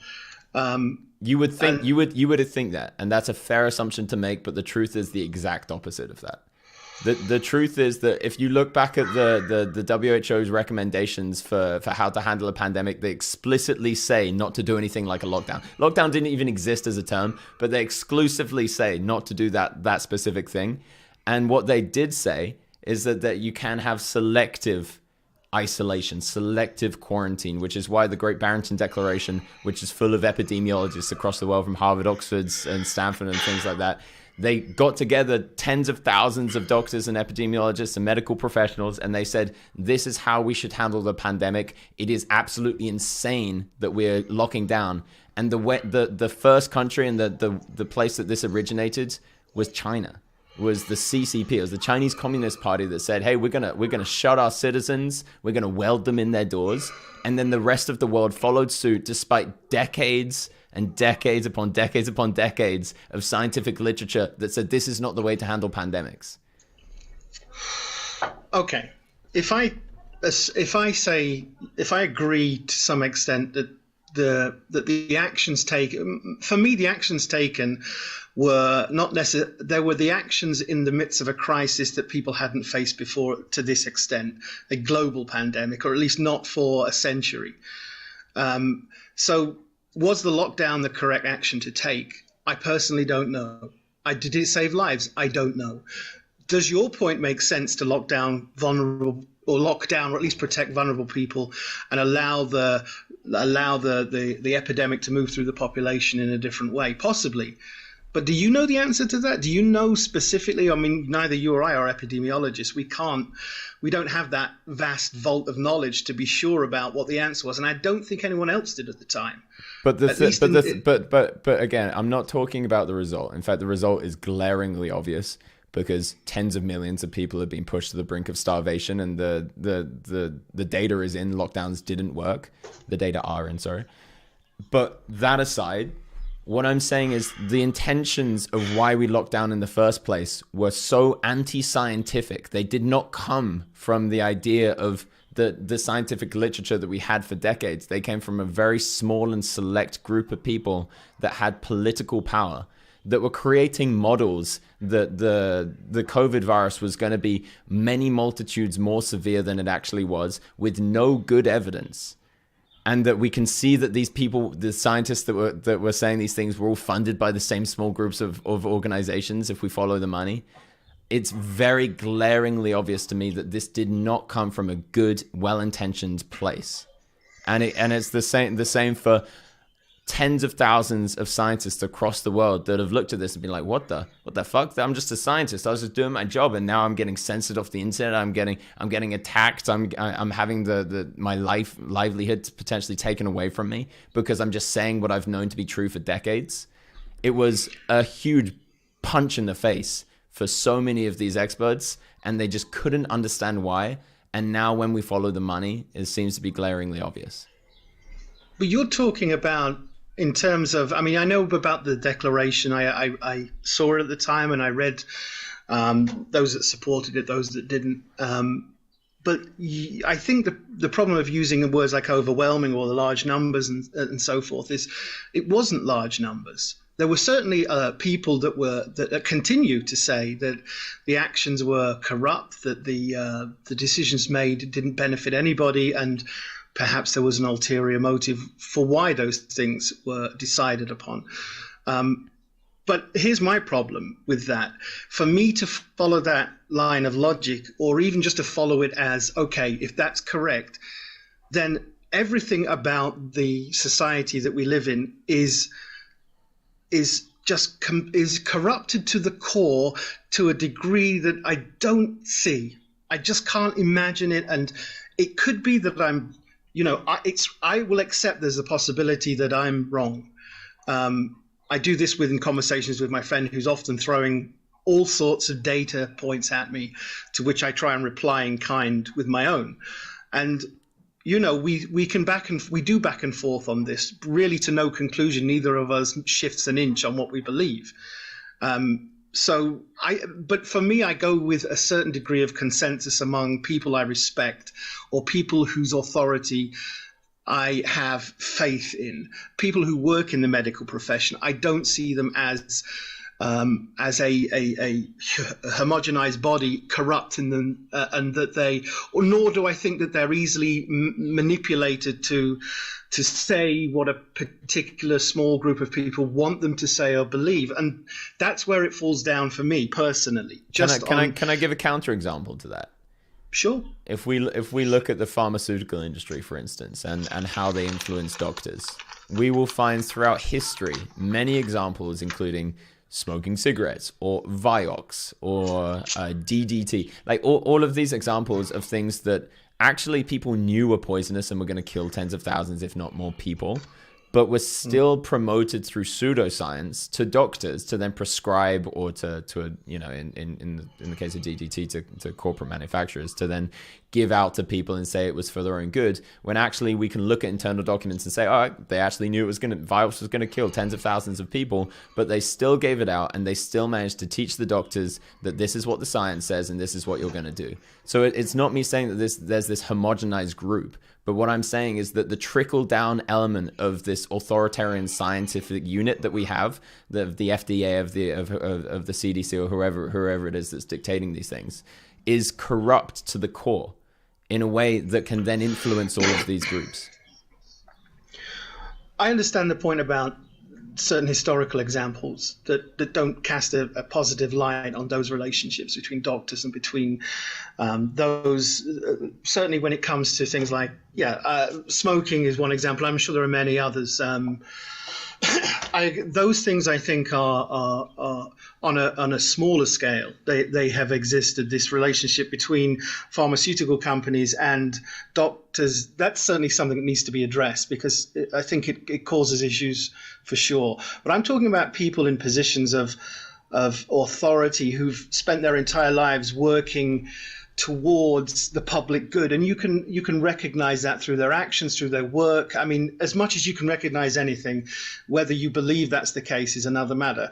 If those people are saying to me that it is that these actions are the best actions at this particular point that we believe are the most beneficial, whether that be a vaccine, whether that be a mask, it doesn't mean they're necessarily right. And of course, we were all, as much as people say they weren't free to choose to whether to take a vaccine, because if you didn't, you were excluded from X, Y, and Z. Okay, fair enough.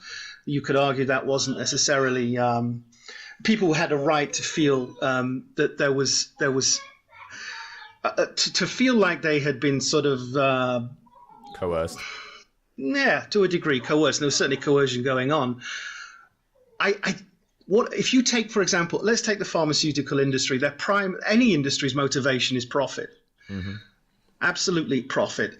Would there be profit ultimately in, for example, and I don't know your position on vaccines. Maybe you have. I'm just going to argue from the position of whether a person believes that they're for the common good or not. But I don't see how the primary motivations of any pharmaceutical company is to produce something, for example, that could ultimately result in let's say, for example, that there are all these so-called side effects that people who die from taking the vaccine, etc., that this was somehow known, factored in, and maybe even was part of some agenda. I don't see the logical steps towards where that takes you in terms of how the values or the what motivates a company are. I don't see them aligned.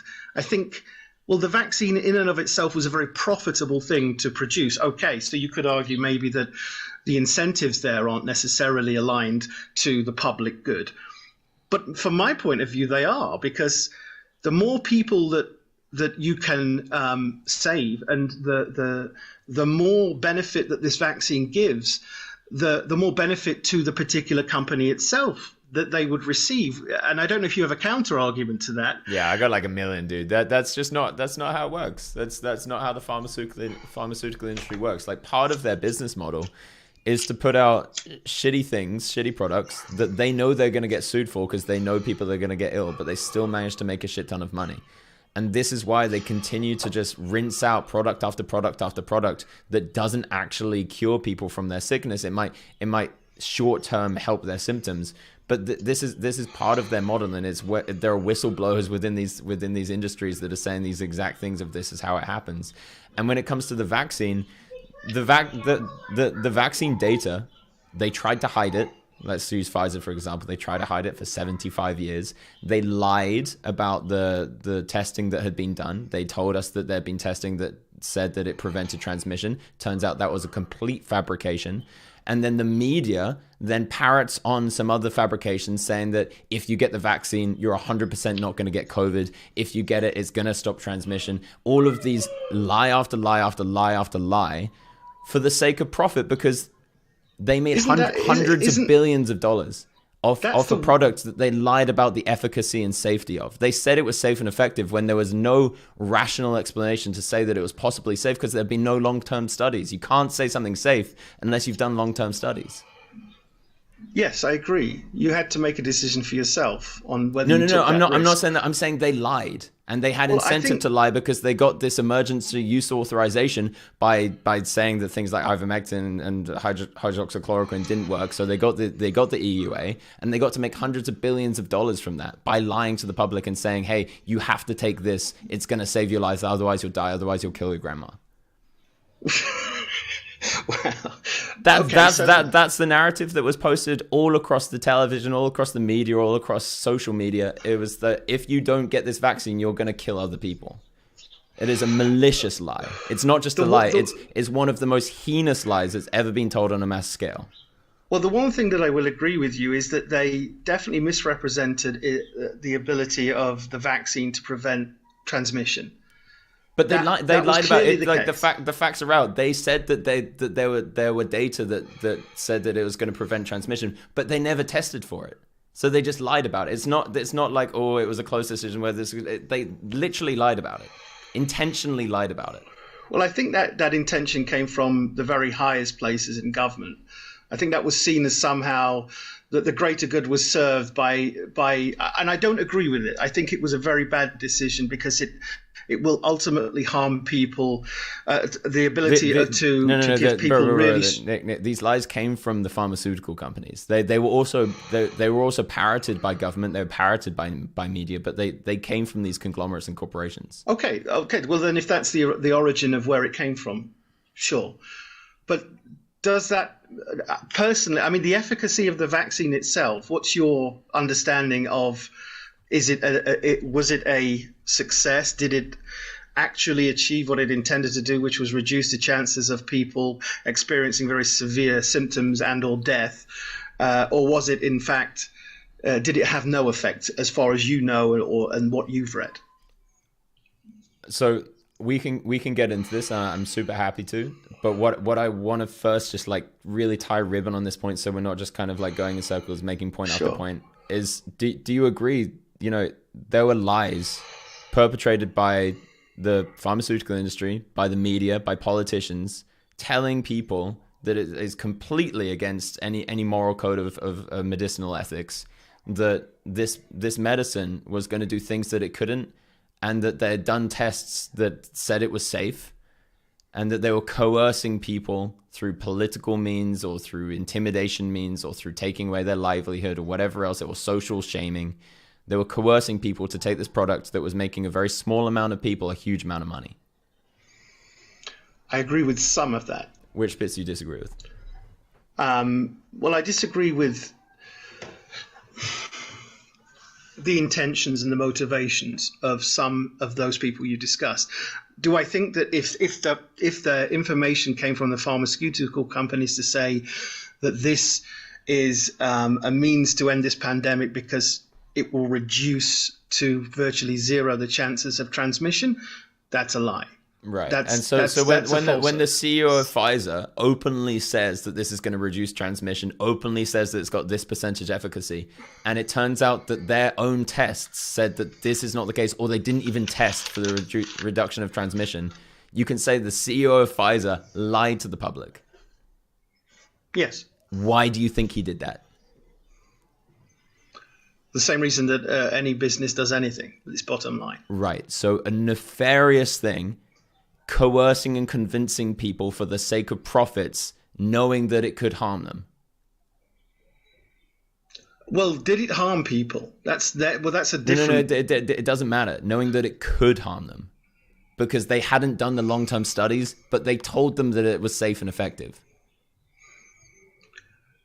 I don't know that it isn't safe. I haven't read anything. No, but you can't say something's safe unless you've done long-term studies, and there weren't long-term studies done. Yeah, but the alternative to that is to not act. No, And no, to no, no, then- no, no, no, no. You're obfuscating. You're obfuscating. All I'm asking is, can you agree that there was a nefarious, intended lie from the pharmaceutical industries? I said yes to that. I do agree. To sell a product to us that could harm us. That could harm us. Yeah, that was always part of the risk profile. And they were Something that lying was to untested. us. They were lying to us, telling us that it won't harm us. If they made statements without data on that, that would be a lie for sure. Of course they did. They said it was safe and effective. They said it was safe. You can't say something's safe without a long-term study, and there were no long-term studies. It was a rushed vaccine. Well, then, yes, then I wouldn't disagree with that. So we can agree that there are nefarious intentions happening from corporations and conglomerates that at the expense of the health of civilians. Oh, yes, I don't disagree. No.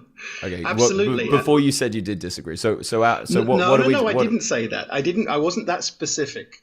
I said that most of the people who I respect and who operate in positions of authority haven't given me reason to believe that they are acting in a nefarious, to choose the term, or an immoral or in an unethical way. No, that's not what we were talking about. We weren't talking about the doctors or whoever acting in this immoral. I don't think that they were acting in an immoral way, or at least I don't think they were aware of it.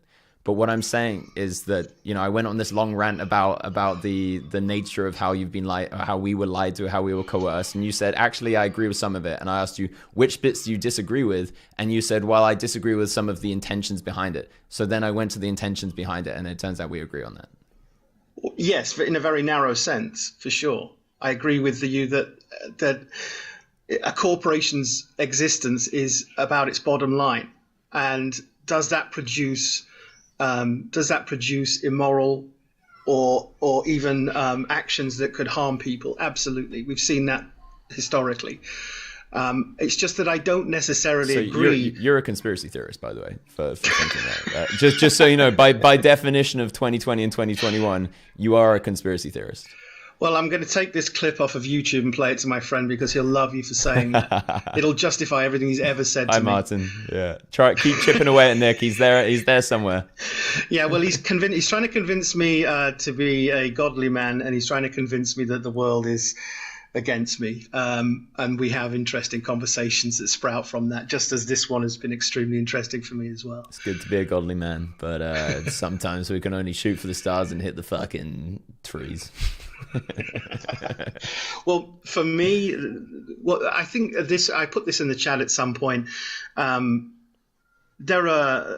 always lived by this, which is that once I became a father, and I know that that's happened to you recently, I remember having a moment thinking to myself that being a father is so it's so common, it's so ununique. That's not probably a word, but but how being a father and how hearing the words from my daughter, Papa, that's what they use in German, was maybe the most unique thing in the world for me. And that when you go back to that concept, you mentioned what's the Canadian Trudeau? No. The guy that wrote 12. Oh, JP, Jordan Peterson.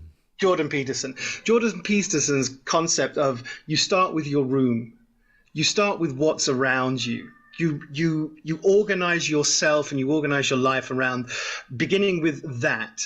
And I remember feeling that my entire life was now organized around a really simple principle, and that was being a father, hearing the words Papa, and feeling as unique as any human being alive in that moment.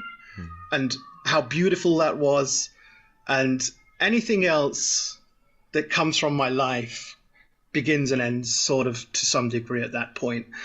I only say that because I know that you also became a father recently, and I don't know if you consider yourself different for the experience, profoundly or to some extent. I mean, we've talked about a lot of the negative in the world, a lot of the. And I think, and I know that you have a very much a focus on positivity and on people and relationships and so on. And I think maybe that's where I wanted to draw it down to the final point, which was what for me makes sense, what for me is my particular world. And I know it's not an exact reflection on this Jordan Peterson notion, but it ultimately, that's what's made my life what it is. And I hope that I'm sure absolutely that same joy is in your life, and that same love and that same unique thing that occurs when you do have a child. Yeah, it's been world changing, and I wake up every day with the intention of just putting a smile on my daughter's face. Yeah, such a simple thing, and yet it's everything. You know, the world and all of its all the extrinsic external things just disappear in that moment, and there's something so pure and so sort of defining of everything that I think we are ultimately, in those simple kind of things. And having children has done that for me, absolutely. And again, it's not unique. Everyone gets to experience that, and we're blessed for the fact that we do. Could I ask you maybe a personal question about how you're doing fatherhood? Can I ask maybe what kind of medical interventions did you have during the birth or post-birth, postpartum, or anything like that? What do you mean by interventions? I mean, did you have a cesarean? Did you have a doctor there to help give birth, or a midwife? We had a midwife. Did your wife have drugs? Did you cut the umbilical cord quickly? Did you have tests? Did you get vaccines? There's a lot of stuff that. Did you use baby powder or formula or whatever else? Yeah. Right. Well, the first thing was, yes, we had a midwife. My wife took some drugs, but she didn't really want to be. She wanted that experience for her to be as real as possible. So I think she wanted as few drugs as she possibly could manage the pain through. Mm-hmm. In terms of, do you know which drug she took? No, because I think I'd had 1 hour's sleep in 3 days and was almost. I don't think I was present in the way I'd like to have been. I cut the cord without looking. I'm a little bit squeamish like that, but that's beautiful. It was, I felt like it was absolutely something I wanted to do, but didn't necessarily wanted to see. But that's just personal. That was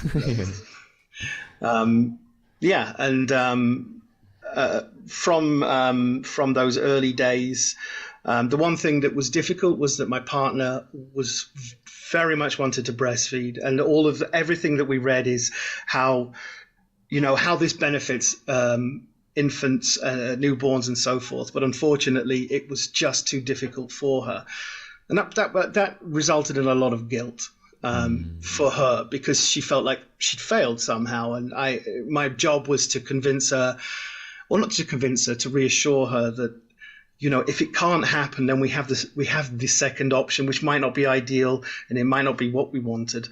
But it was a difficult time for that. What was the second option? Was it formula?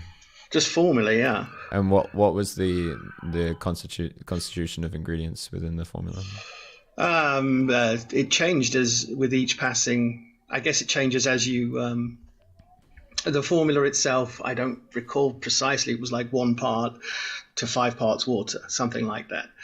Do you know if there were like specific like vegetable oils in there or anything like that? Did you look at the ingredients?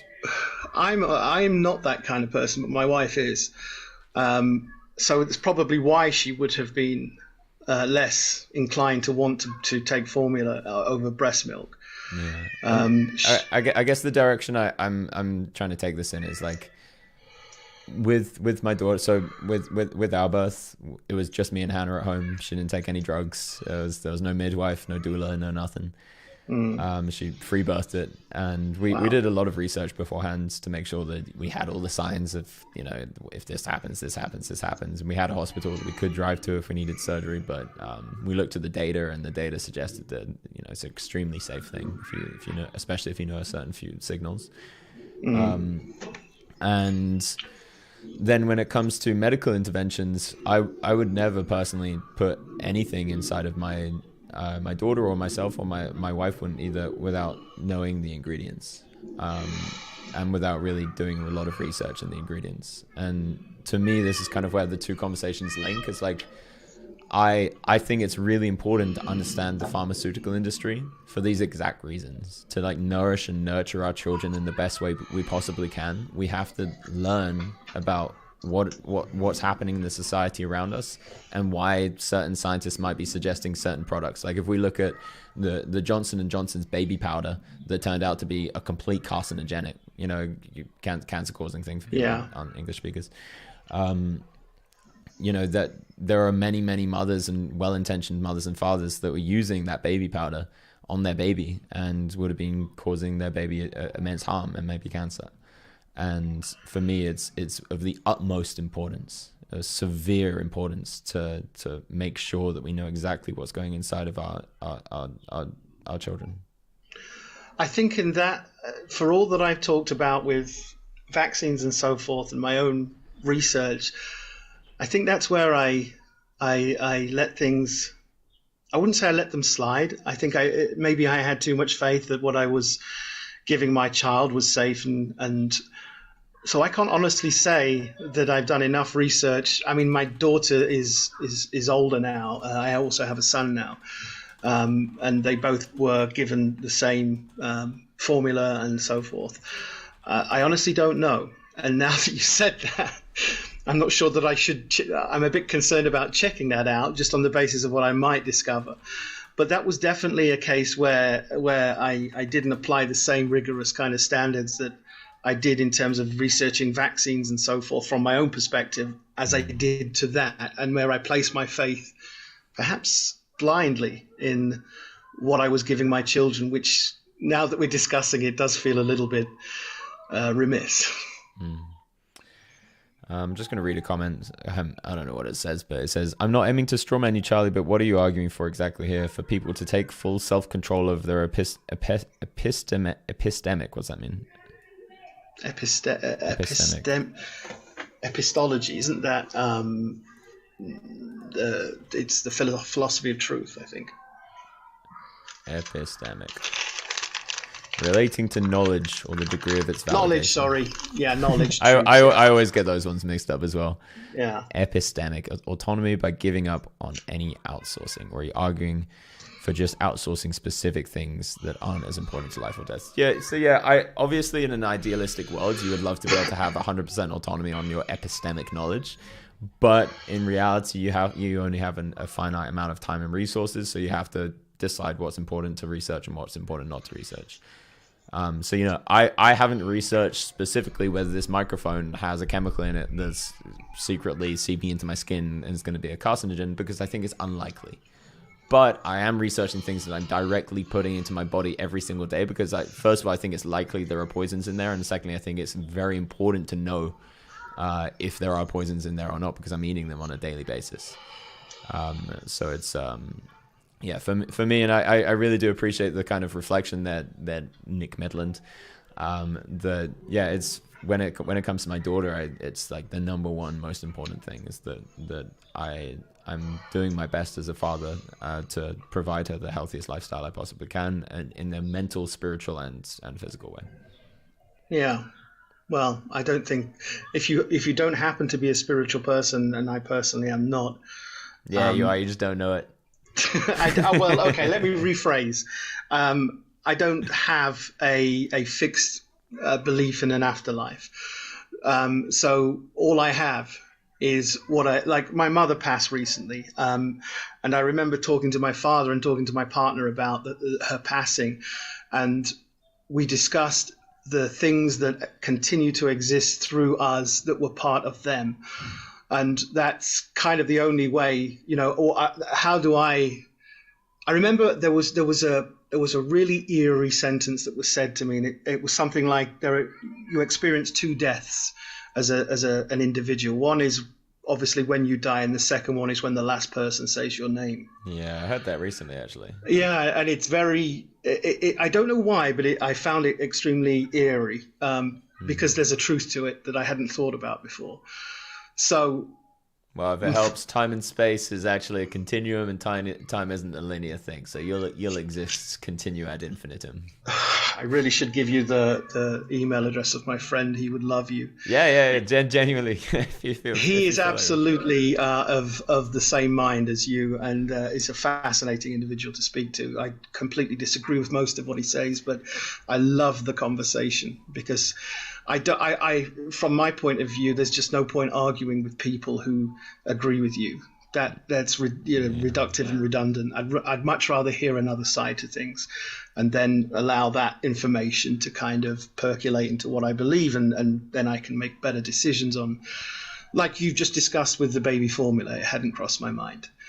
And unfortunately, it's too late for any corrective action there because my children no longer take baby formula. But they will have access to vaccines, and they'll have access to antibiotics, and they'll have access to many other medical things. They'll have children and themselves one day, and maybe I'll be in a better position should I research this to give them the advice. So thank you for that, at least. That's certainly something. I fucking love this conversation, Nick. You're fascinating. Please do send me if over Twitter or Instagram the email of your friend. I think it'd be cool to connect with a like-minded. Yeah, I think you'd find him extremely interesting because he's essentially a German version of you who doesn't play poker. Oh yeah, that sounds great. Yeah, but with an extraordinary grasp of English. Fuck, that's not like me. Okay. Fair enough. No. I barely know the word epistemic at the moment.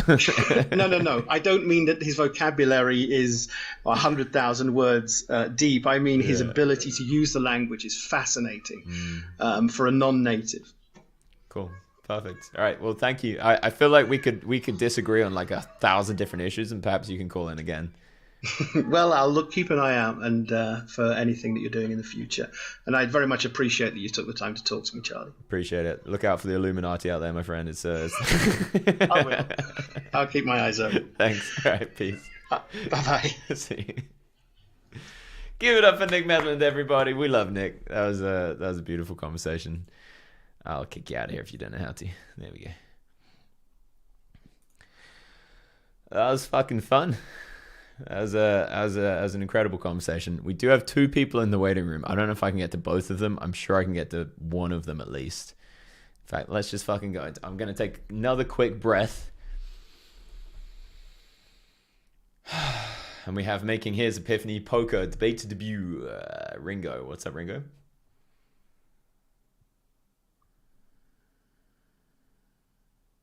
You are not currently talking. If you believe you are not talking.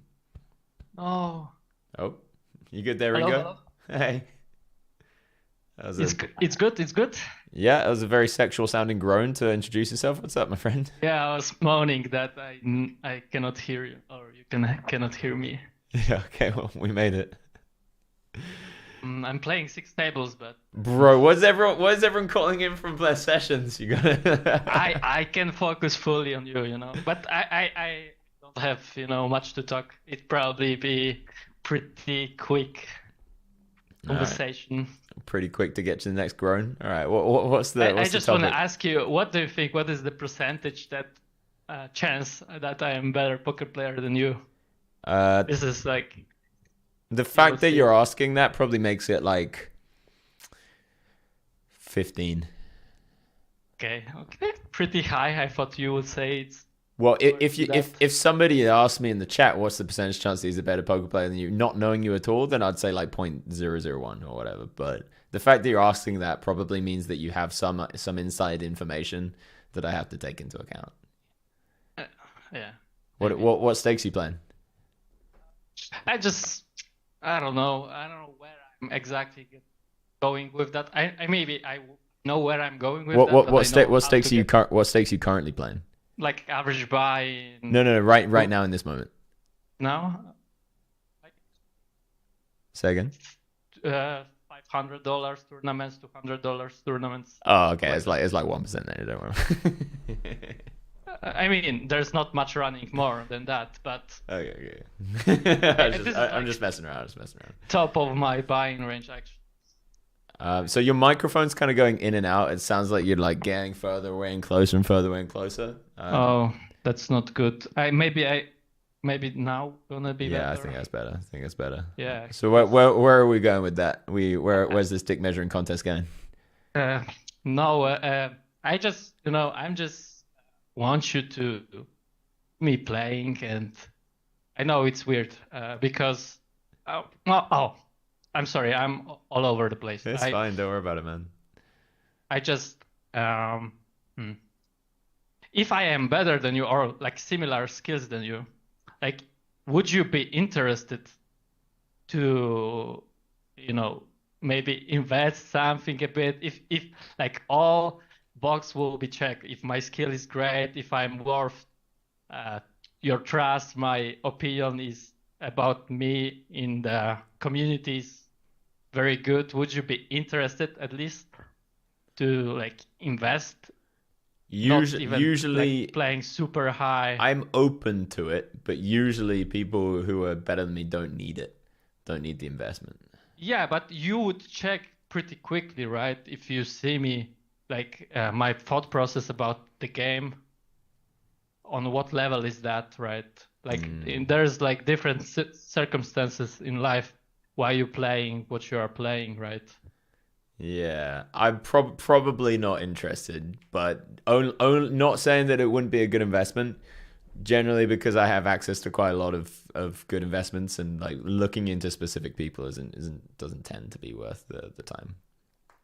Yeah, I thought so. Maybe if I could better sell myself, that would be a possibility. I'm Don't not worry, the best at I'd that. see straight through the salesman pitch. Don't worry about that. I get these questions quite a lot, so it's all it's right. nothing, So I nothing have personal. nothing really to add more than that. Well, can I just say good luck on your journey, and I hope that you're fucking crushing it out there, Ringo. Yeah, one day I will mention my name to you. Yeah, bro. Literally, just come and dunk on me when you win your first like 7-figure score. Just come and dunk on me and be like, "Bitch, that could have been yours. It could have been your man, money." it's gonna happen. It's gonna happen.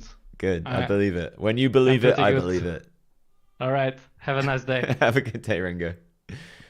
Ladies and gentlemen, give it up for Ringo. We love Ringo.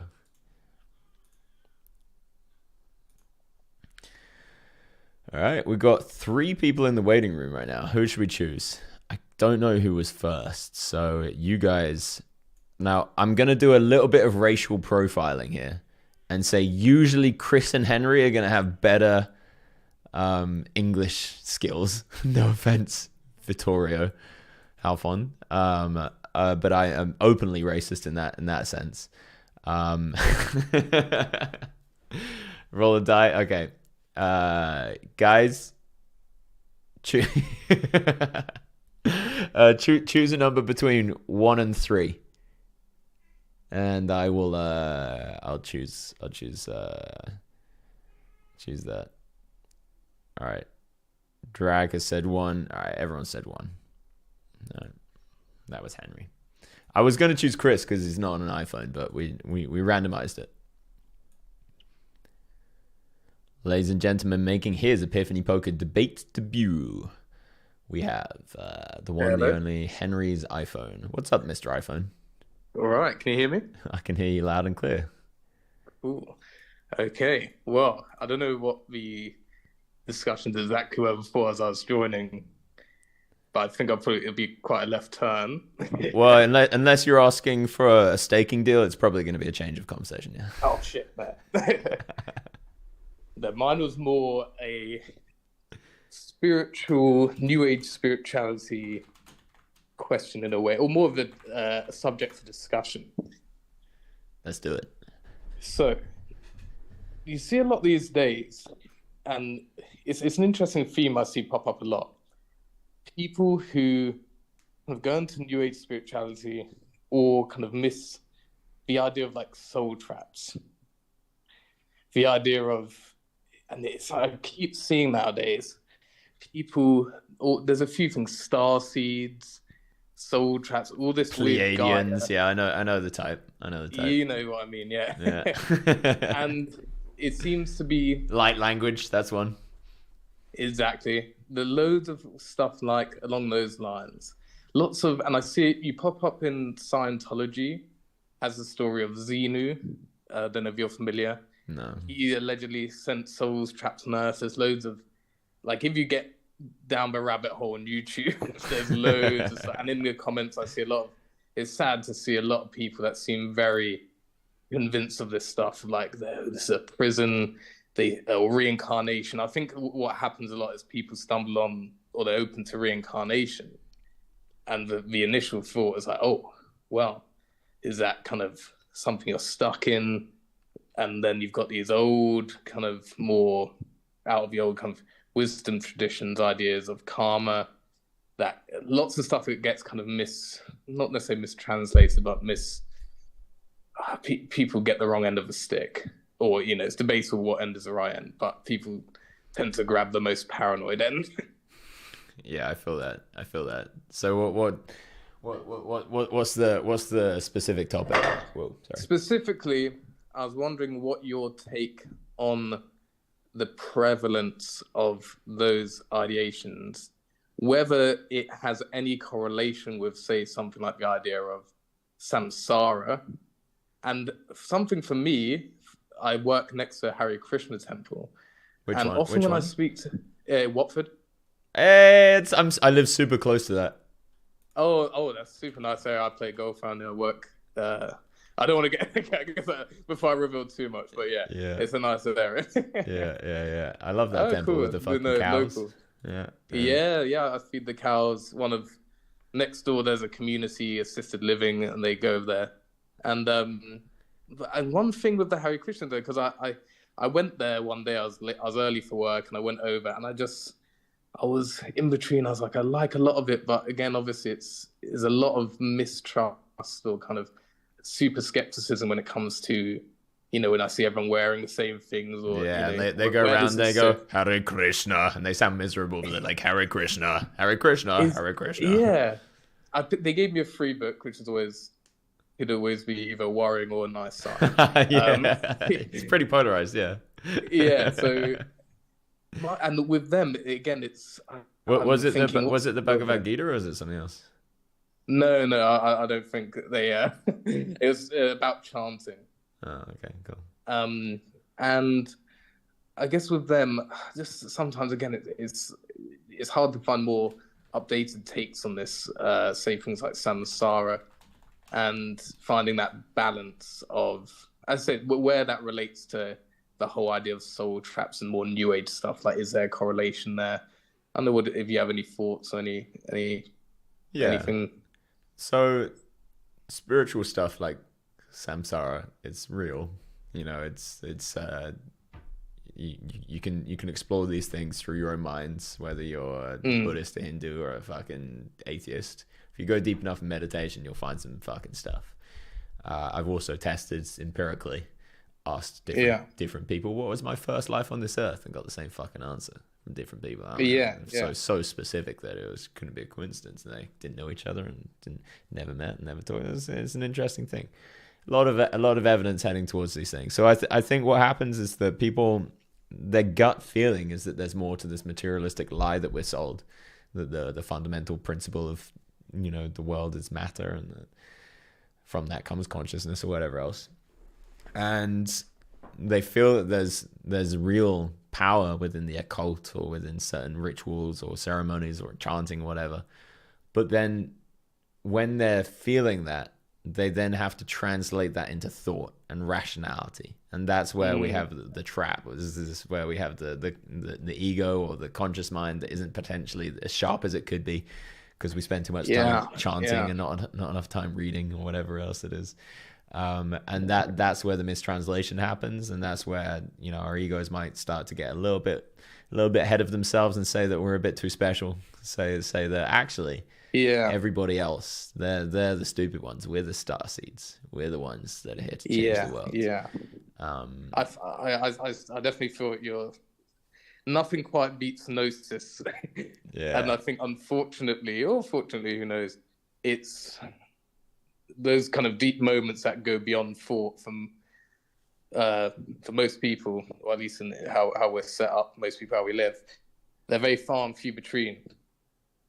And in those in-between if you're lucky enough to get any taste, and in those in-between moments, as you said, the the ego props up again. People get more identified with the mind again and have to start even the nervous system looking for things, dangers, or it seems that lots of these things are expressions of some of these things of ego. All of a sudden, I'm a starseed now. Yeah, it's an expression of insecurity where it just happens because their dad didn't love them enough or whatever else it is, and they're like, "Well, fuck, I need to be special." And this person who's waving their hands and saying this light language is healing me and telling me I am special, and so now I'm in a cult.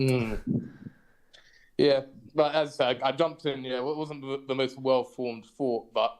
What do you think of the Hare Krishnas, by the way, seeing as you're local? Oh, well, that's the thing. I need to chat to some more of them. But if you go on eventbrite.co.uk and type in the word Kirtan, Kirtan, there's a bunch of events. In fact, some near where, assuming you work close to where you live, which I go to a bunch of them, and you'll get a lot of people that are in the Bhakti yoga tradition singing these kind of things. I sing the Hare Krishna mantra all the fucking time. I sing it most days. I believe there's value to it. I just I've spent a lot of time with monks from Hindu monks or Buddhist monks and wherever else, and I see so much delusion and so much stagnation, but I also see so much beauty. And the fact that they are chanting and laughing and having some in the Watford temple, they're not them. I haven't seen too much happiness and joy, to be honest. But in the circles that I hang around with, at least, there's so much love, there's so much joy, so much freedom of expression that I mean, they're doing something right. Yeah, I guess sometimes what probably again it will be personal to everyone. What it triggers in me sometimes when I see these things is I don't like it when it's all focused on some kind of in the future escape, transcendence, lead to something better, and understand hope and faith is great. People almost do need to feel there's something better, but I like it when it's more focused in on the now and not like, okay, I need to sing my whole life so I can break out of this cycle. And obviously I do feel that maybe it's just a nuance that's lost. I'm not as well read on it. No, I think that's spot on. In fact, that's going to get you closer to enlightenment than people that are trying to escape their lives, you know. And a lot of people do use spirituality and including the Hare Krishnas to escape their lives. They think that it is, I'm at X and X is bad and I need to get to Y. When actually it's like X is perfect and you just need to fucking see it. Exactly. When it gets too far out and funky and exciting, like the Scientology, that's when it's like, okay. Yeah, but I mean, the world is probably like, if we knew all of the facts, some of them are going to be probably even wackier than the Scientologists. I do agree. Yeah. Again, it's annoyingly the best answers in life are all stuck in fucking paradoxes, and that is a constant annoyance to contend with. But I do agree, because equally there is cool stuff, but you just got to keep watching yourself. It's like, oh, especially I used to be very much the other way, very like atheistic. I can hear it. Materialistic. So it's like, I think that's letting go of it's hard. It's like, I don't want to dive too far in. It's just a constant balance. But yeah. To me, you sounds like if Luke Schwartz was on a big dose of magic mushrooms. Like, you have a really similar voice, but like you're kind of out there. You know? Well, yeah, okay. Any comparisons to Luke Schwartz is what to think about. A pigeon ready to fly, I guess. You seem great, man. There was, yeah. Well, thanks. I'm at work now, so I should probably bugger off. But probably. I'm on my break. It's fine. All right, cool.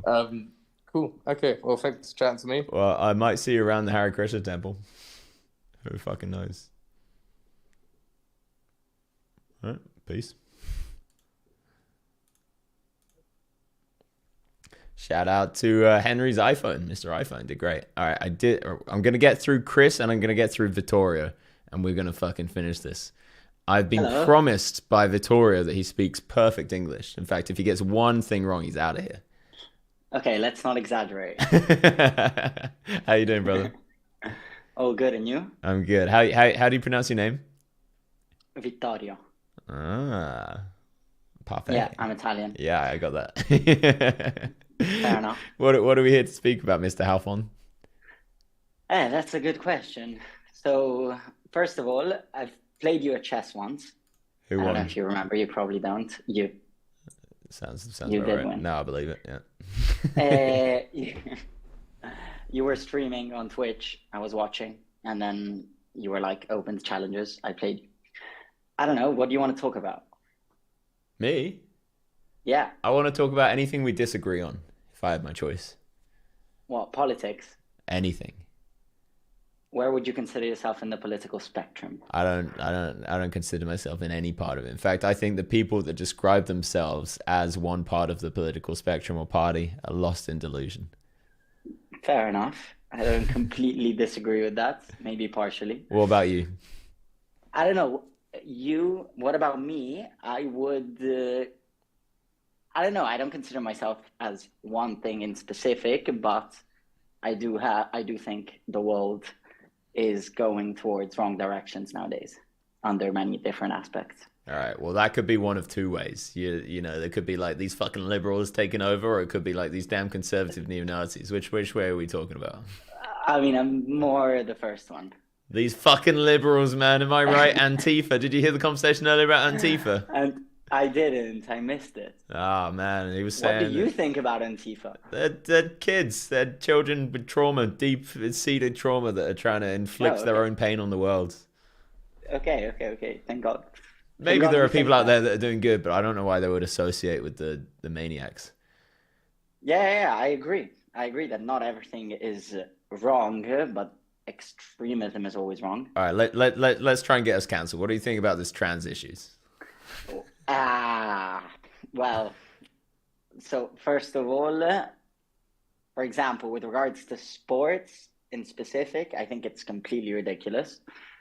For example, women, like men considering themselves women, going into sports, beating records, destroying everything women have done. Are you saying you don't get some kind of sexual pleasure out of watching Fallon Fox beat the shit out of women?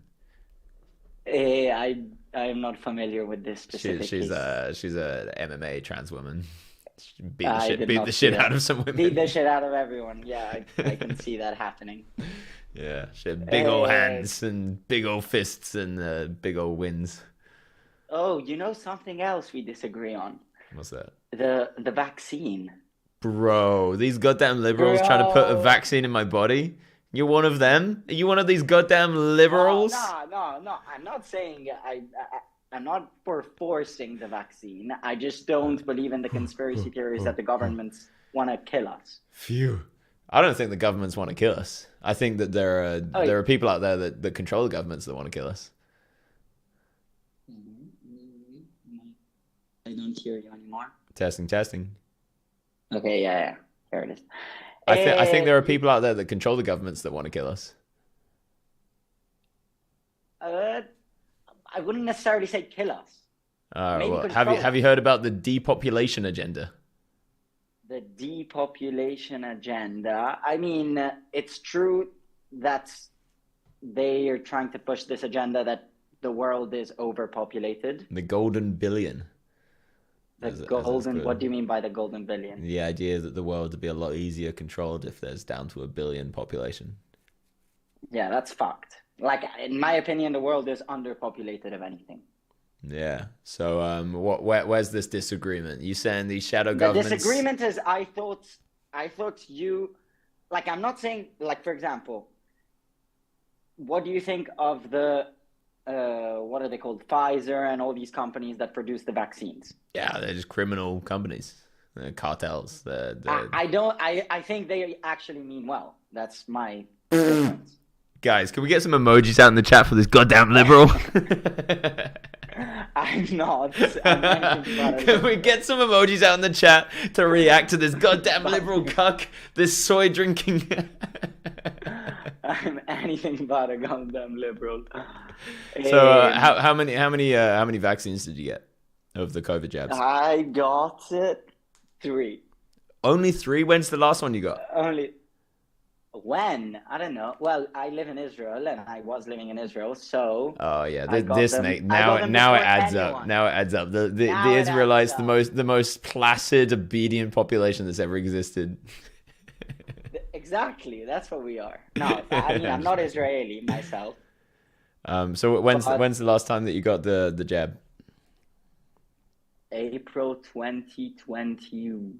No, that was the first one. I don't know exactly. Was it December within the 2021, I guess? Okay, so the problem with your jab is that after about 7 months, it seems to show negative efficacy of protecting against COVID, meaning that you're more likely to get infected with COVID than if you were to not have it. Well, Which is whatever. why you should be COVID's getting your over, right? boosters. You got to have your No, boosters. No, enough. I mean, I did get one booster. It's 2 + 1, no? Yeah. That's it. 3's good. 3. Yeah. More But than what enough. I'm saying is that unless you're getting these annual, probably biannual boosters, you're gonna have some problems killing grandmas with your COVID. Killing grandmas. That's what we were told what- we were doing when we didn't get vaccinated. So now you're doing the same, you anti-vaxxer. Yeah, I am an anti-vaxxer. Anyways, I think I'm gonna go now, but Oh, It's been a okay. pleasure. Sorry, did I say something that was offensive? no. I just have to go. Oh, okay, cool. All right, well, it was a pleasure. Really I not. think you have great energy, by the way. I was just messing with everything I said. I was Thank just you very fucking much. around. I know. Don't worry. All right. Nothing has been taken personally. Fuck yeah. All right. But, Thanks, enjoy. Vittorio. Peace out. Bye, bro. Fuck yeah. We've got another liberal coming on. I love that guy. All right, fuck yeah. We've got one last person in the waiting room. I'm not going to share the link after this one. Ladies and gentlemen, boys and girls, and everything in between, we have the last contender in the boxing ring. Charlie Carrel has been 7-0 today in his fights, in his jousts, in his bouts. And the last challenger has arrived. Making his Epiphany Poker Debates debut, we have Chris.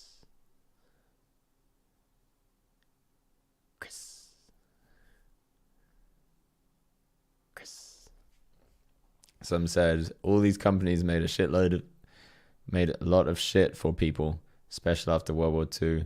It's the same companies, geez, they kill millions and now trying to save lives. Fuck, no way. I am not but in it. Hell yeah, not buying it. Got you. Chris, if you're there, you got to click something with your audio.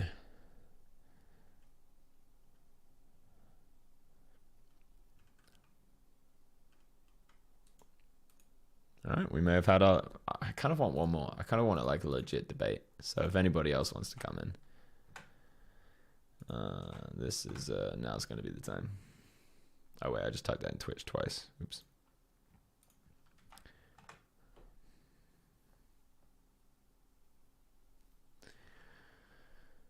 All right, GG, Chris. It was a pleasure. Good luck. Beautiful soul. Had some pretty crazy, pretty fun debates today. They've all been pretty well spirited, which is nice. No flat earthers, no space isn't real. It's a nice change. If there's one demographic of person I struggle to debate against, it's flat earthers. I can do okay against flat earthers now. I've got a little bit of practice. And then viruses aren't real. There's one guy in particular on Twitter that honestly triggers me a little bit, and I have to like fucking breathe and not reply. He's like he's called Alex Zek or something, and his whole thing is that germ theory is wrong and that viruses don't exist. And he goes after any scientist. He's like, this guy's just lying because there's no proof viruses haven't been isolated. And then I'll challenge him and be like, hey brother, what about this? And then his only response is always, well, I've actually addressed this on my website, and it's this sign up process I'm not signing up to. Oh yeah, Van. We spoke to Van today. That was a crazy one. Hopefully he's quitting the army. Can I debate a flat earther? I've done it before. If anybody out there wants to tell me the earth is flat right now, this is probably a good time. I'm feeling pretty feisty. I'm just saying, I have enough money if I want to go and check if the earth is flat. I can literally just beeline in one direction. Is it called beeline or V-line? Something line. I can just head in one direction. It's fucking choose a direction, hire a private jet, and just and find out if the earth is flat. And I've got a feeling I've got a feeling that somebody else has already done it or could have done it. You know, like what stops somebody from just being like, I've got a plane, I'm just gonna zoom. Just fucking zoom. You know? Just fucking proved it or disproved it. And the idea is that with the flat earth idea is that if you head north, it's actually you're heading round in a circle. Then just fucking adjust for that. Just fucking go north but a little bit left, you know? Weird flex in the age of budget. Yeah, it's a weird flex. You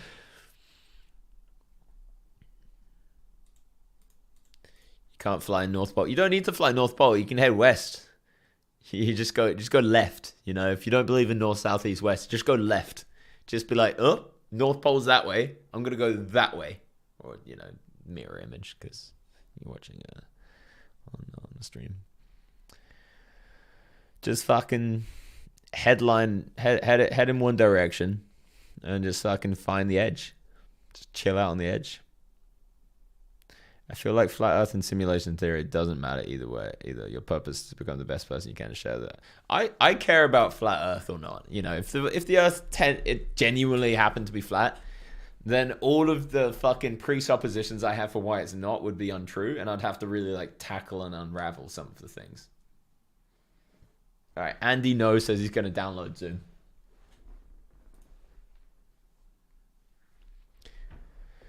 Why would you think there is an edge? Wait, I don't think there's an edge. Wait, what? I don't understand. How would there not be an edge with a flat Earth? Am I missing something? Am I missing part of the flat Earth lore here? Is there like a way that there would not be an edge if it's flat? Because I've never seen an object that's flat that doesn't have an edge. You're assuming that when we go to Antarctica, we come out the other side of the globe. Should we get a fucking flat Earth map? Whilst our friend is downloading, let's get flat Earth map up on the screen. All right, so that's got an edge. You can definitely go that way. Square and stationary Earth, that's got an edge.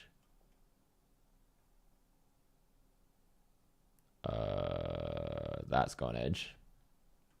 Is there a word for that? Oh, we got somebody coming in. All right. Well, maybe next time we'll go deep dive on flat Earth and I'll be fucking converted. Who knows? Ladies and gentlemen, making his. All right.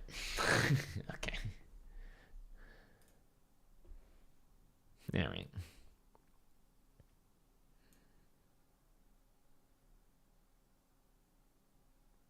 The AE map. You and I briefly.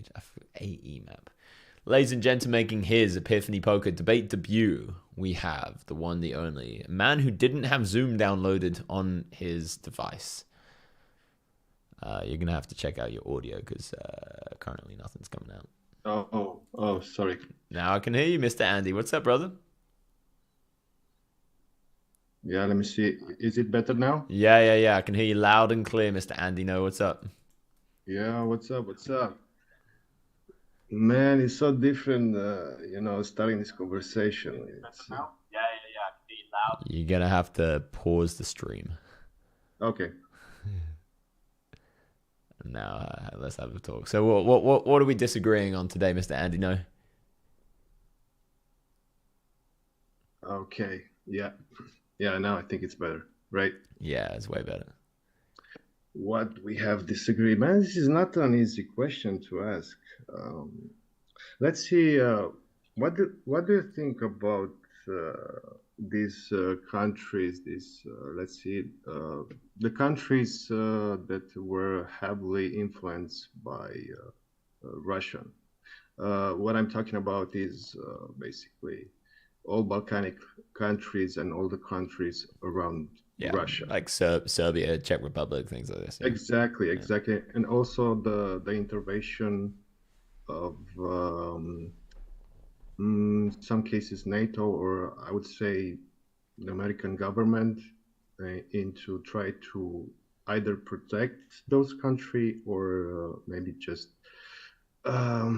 try to support capitalism more than other, let's say, political views? So my perspective on that is that America, most of the American budget that's going towards these countries is not intended to help them. It's intended to like hurt Russia, or is intended to make money in certain ways.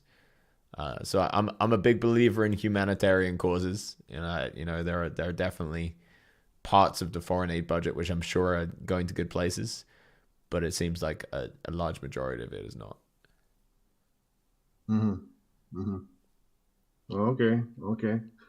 But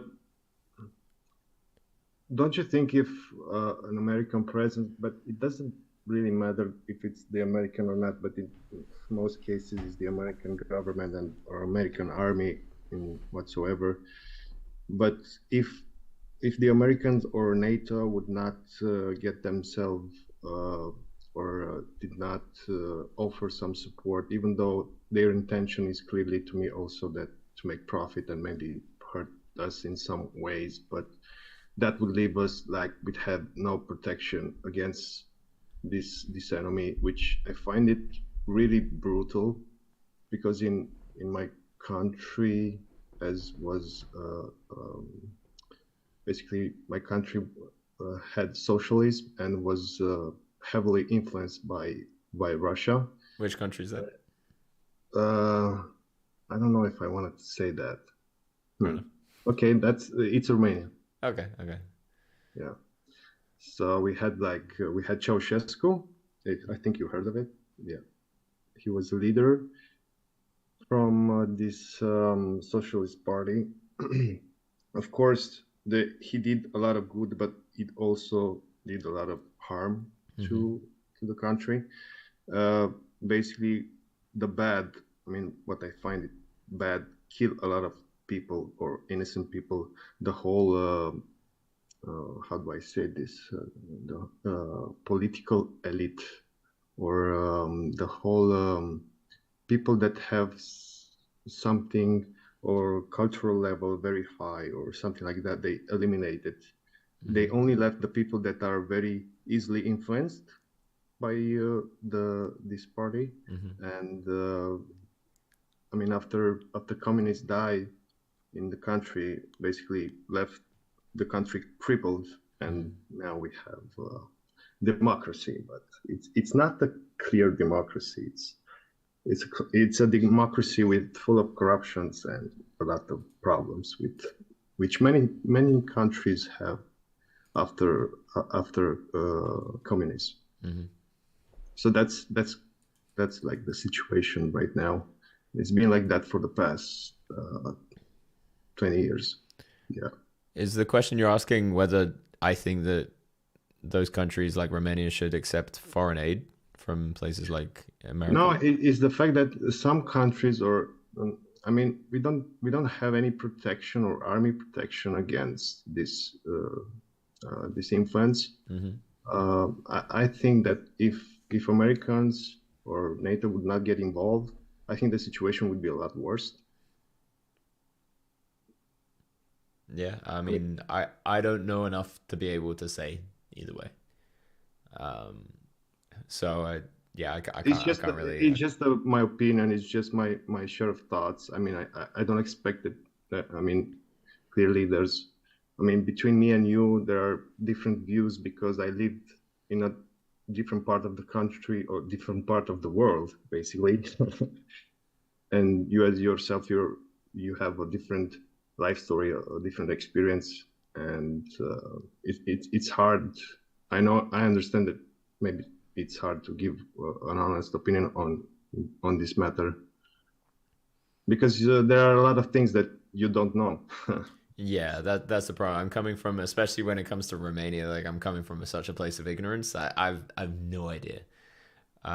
What I would just say is that the idea of allowing a country like America to be in charge of what they see as right and wrong, and to such an extent that they're doing right now is terrible. I think supporting the war machine is terrible. I think that their intentions are terrible. At least the people making the decisions, their intentions are terrible. there are undoubtedly going to be good side effects that come from their actions and bad side effects that come from their actions. I would argue there's more bad than good by far. But, you know, I can understand from a perspective of somebody that is being helped by the American army or being supplied by American corporations, that I can definitely understand that it seems like a powerful good. Is it okay if I ask you a few questions? Yeah. Yeah, hit me. Okay. I didn't thought I had this chance, so this way it goes. What do you think it's like? I saw a lot of your material, also poker and also the spiritual part of your life and how you're trying to evolve and trying to bring others to evolve. And I'm wondering, you were always like that? I mean, having this spiritual part and also the poker part were two different worlds, or when did you start being more spiritual? That's the question. Yeah, I guess it depends how you define spiritual. So, like, for instance, there was a guy that came on earlier called, I think his name was Nick, and he defined himself as not spiritual. But I actually define him as more spiritual than a bunch of the people that call themselves spiritual. I agree with you on that. Yeah, and so like he was exploring himself through the intellect and through his intuition sometimes, even if he wouldn't say that. And he was exploring his minds and his biases and the way that he thinks, and he was then using that exploration to then explore the world. And to me, that's what spirituality is. It's like an exploration inwards and an exploration outwards, and it's developing an understanding of the world. So in that sense, I've been spiritual as long as I've been born, basically. So that's why I think everyone's a spiritual being. I think that the idea that you have to be meditating or fucking reading the Bhagavad Gita or chanting or whatever it is to be a spiritual person is just nonsense.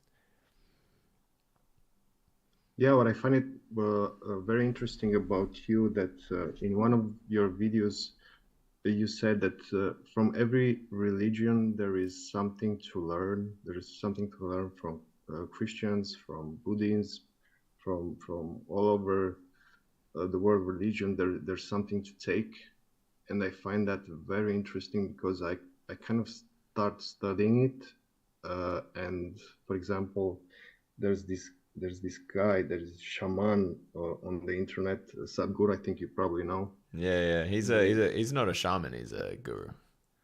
Guru, yeah, sorry, yeah. So, but his teachings, the way what I find it interesting about him is that basically he teaches you how to breathe, for example, and he's saying you should do this before night. And how do you do it? You know, first you have to be conscious about breathing, and he has this way of saying that breathing is the only connection between the inside and the outside world, so the inside world of yourself, you know, the spiritual world. So I find that very, very interesting. And also in the Bible, with the breath and the spirit in Genesis, there's a part where it says God has it's hard to me to say, English is not my native language. That's fine. But God breathed on the person and became human or something like that. I cannot say it in English. Yeah, I got you. It's hard for me. But I find it that there are very, very few places where breathing or this part of breathing is explained or is it used, you know. And for me, learning to do this was really life-changing in a way, because it kind of taught me how to meditate. He taught me how to understand myself better, and kind of easily some problem were easily being solved like that. Yeah, and for me that's what it's all about. It's about, okay, there's a challenge, there's a problem, and I want to develop tools that will help me solve it. So, you know, if I want to, you know, solve homelessness, you know, that first of all I've got to look inwards, and I've got I got to assess my own intentions, my own competence, my own abilities, and I have to be able to accurately assess them without too much, self-deprecation, or without too much arrogance. And then I have to go out into the world and do what I feel like I'm best fit for. And then I'll have to also cultivate a very sharp intellect and a very good intuition, a very good discernment for who to surround myself with. And this is where I would look to, sometimes I'd look to religion, sometimes I'd look to meditation, sometimes I'd look to, experience to be my teacher. Sometimes I look to Sadhguru or Krishnamurti or whoever else is out there. It's just we're just playing a game, and the game is to try and do as much good in the world as possible. At least that's the game I'm playing, and I think that when we play that game, that specific game of let's do as much good in the world as possible, then we're aligning ourself, our soul, our psyche, our mind, our body, to be able to optimize for not only the good of other beings, but the good of ourselves as well. And this is what religion teaches, even though it gets very lost in translation in a lot of different places. Yeah, that's good. Have you ever tried during your life to? I know now you have a child and so on. It's a little bit hard to do it now, but I'm wondering if you ever had an experience to go to some place with low money, don't know where you would sleep, you will have to survive somehow, day by day, and try to do that for most days. I mean, try to do that as much as you can before you come back.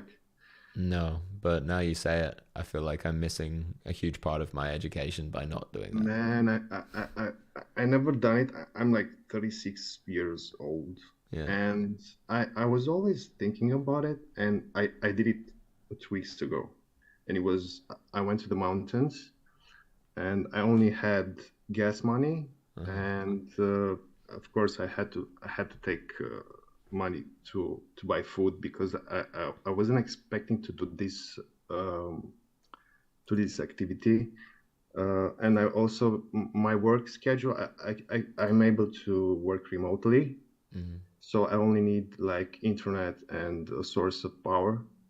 So that would be easy if I find like a pizza or a restaurant or something like that. Drink a lot of coffee, but do the work. But really, I mean, it was really interesting, because I found that you can go to a lot of places, and it's kind of dangerous in some ways, but you find yourself a lot of in some situation that what you're going to do next.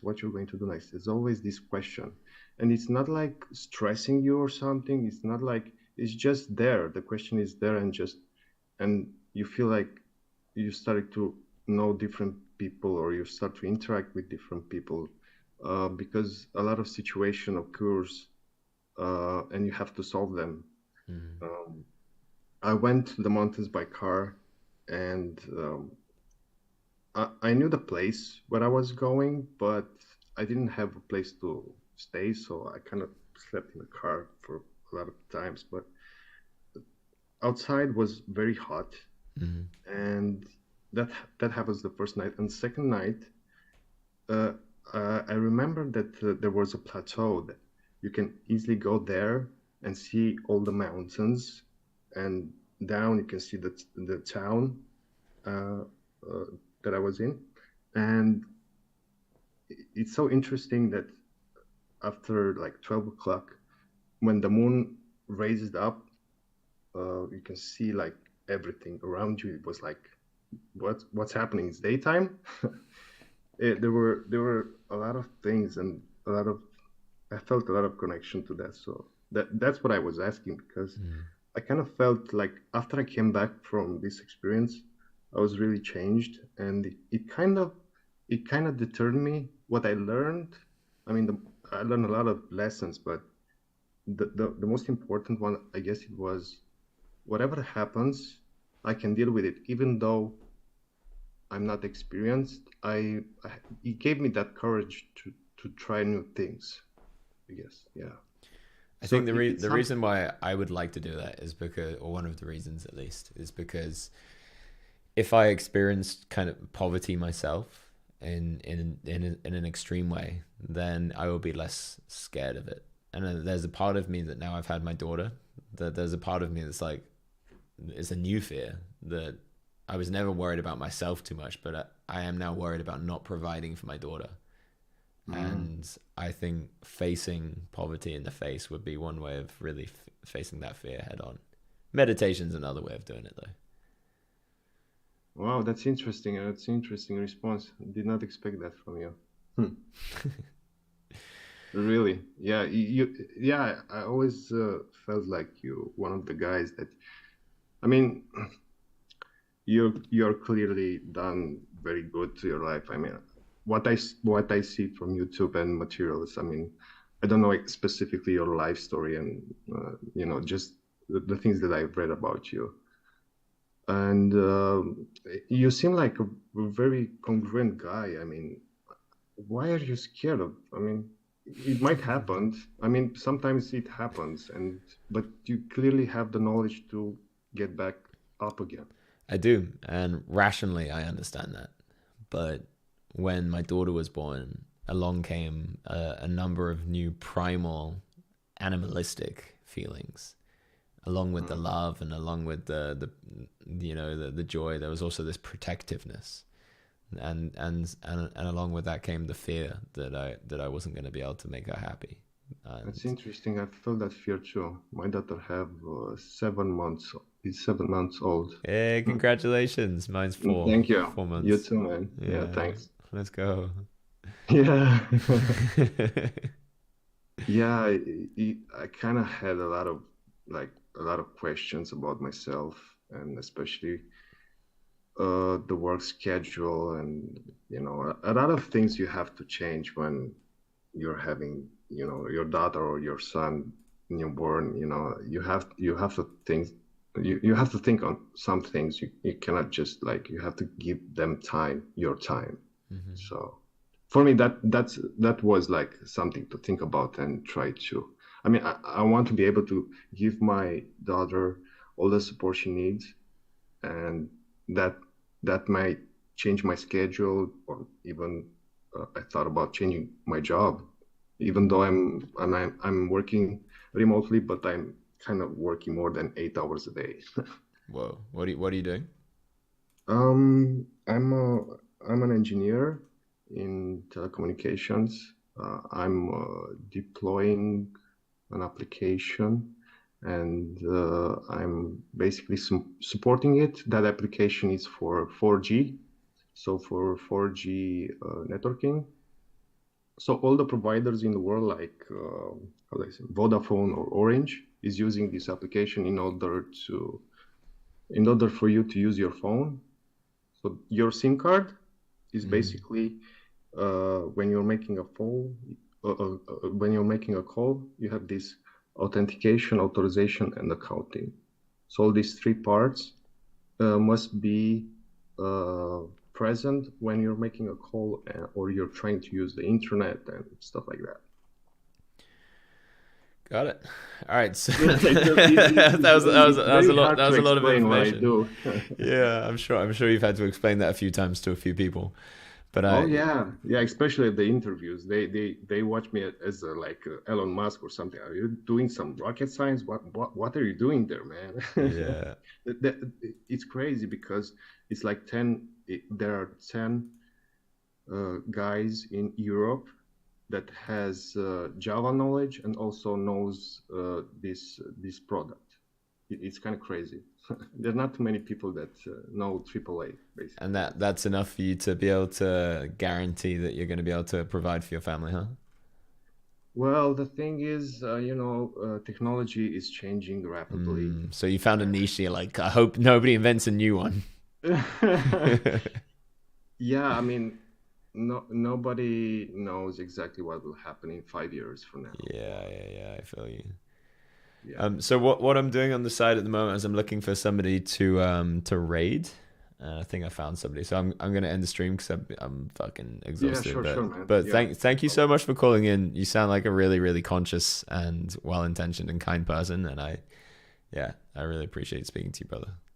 Man, I really enjoy you, and I want to all the thoughts, all the good thoughts. There are a lot of things that I would ask you and have a conversation with you.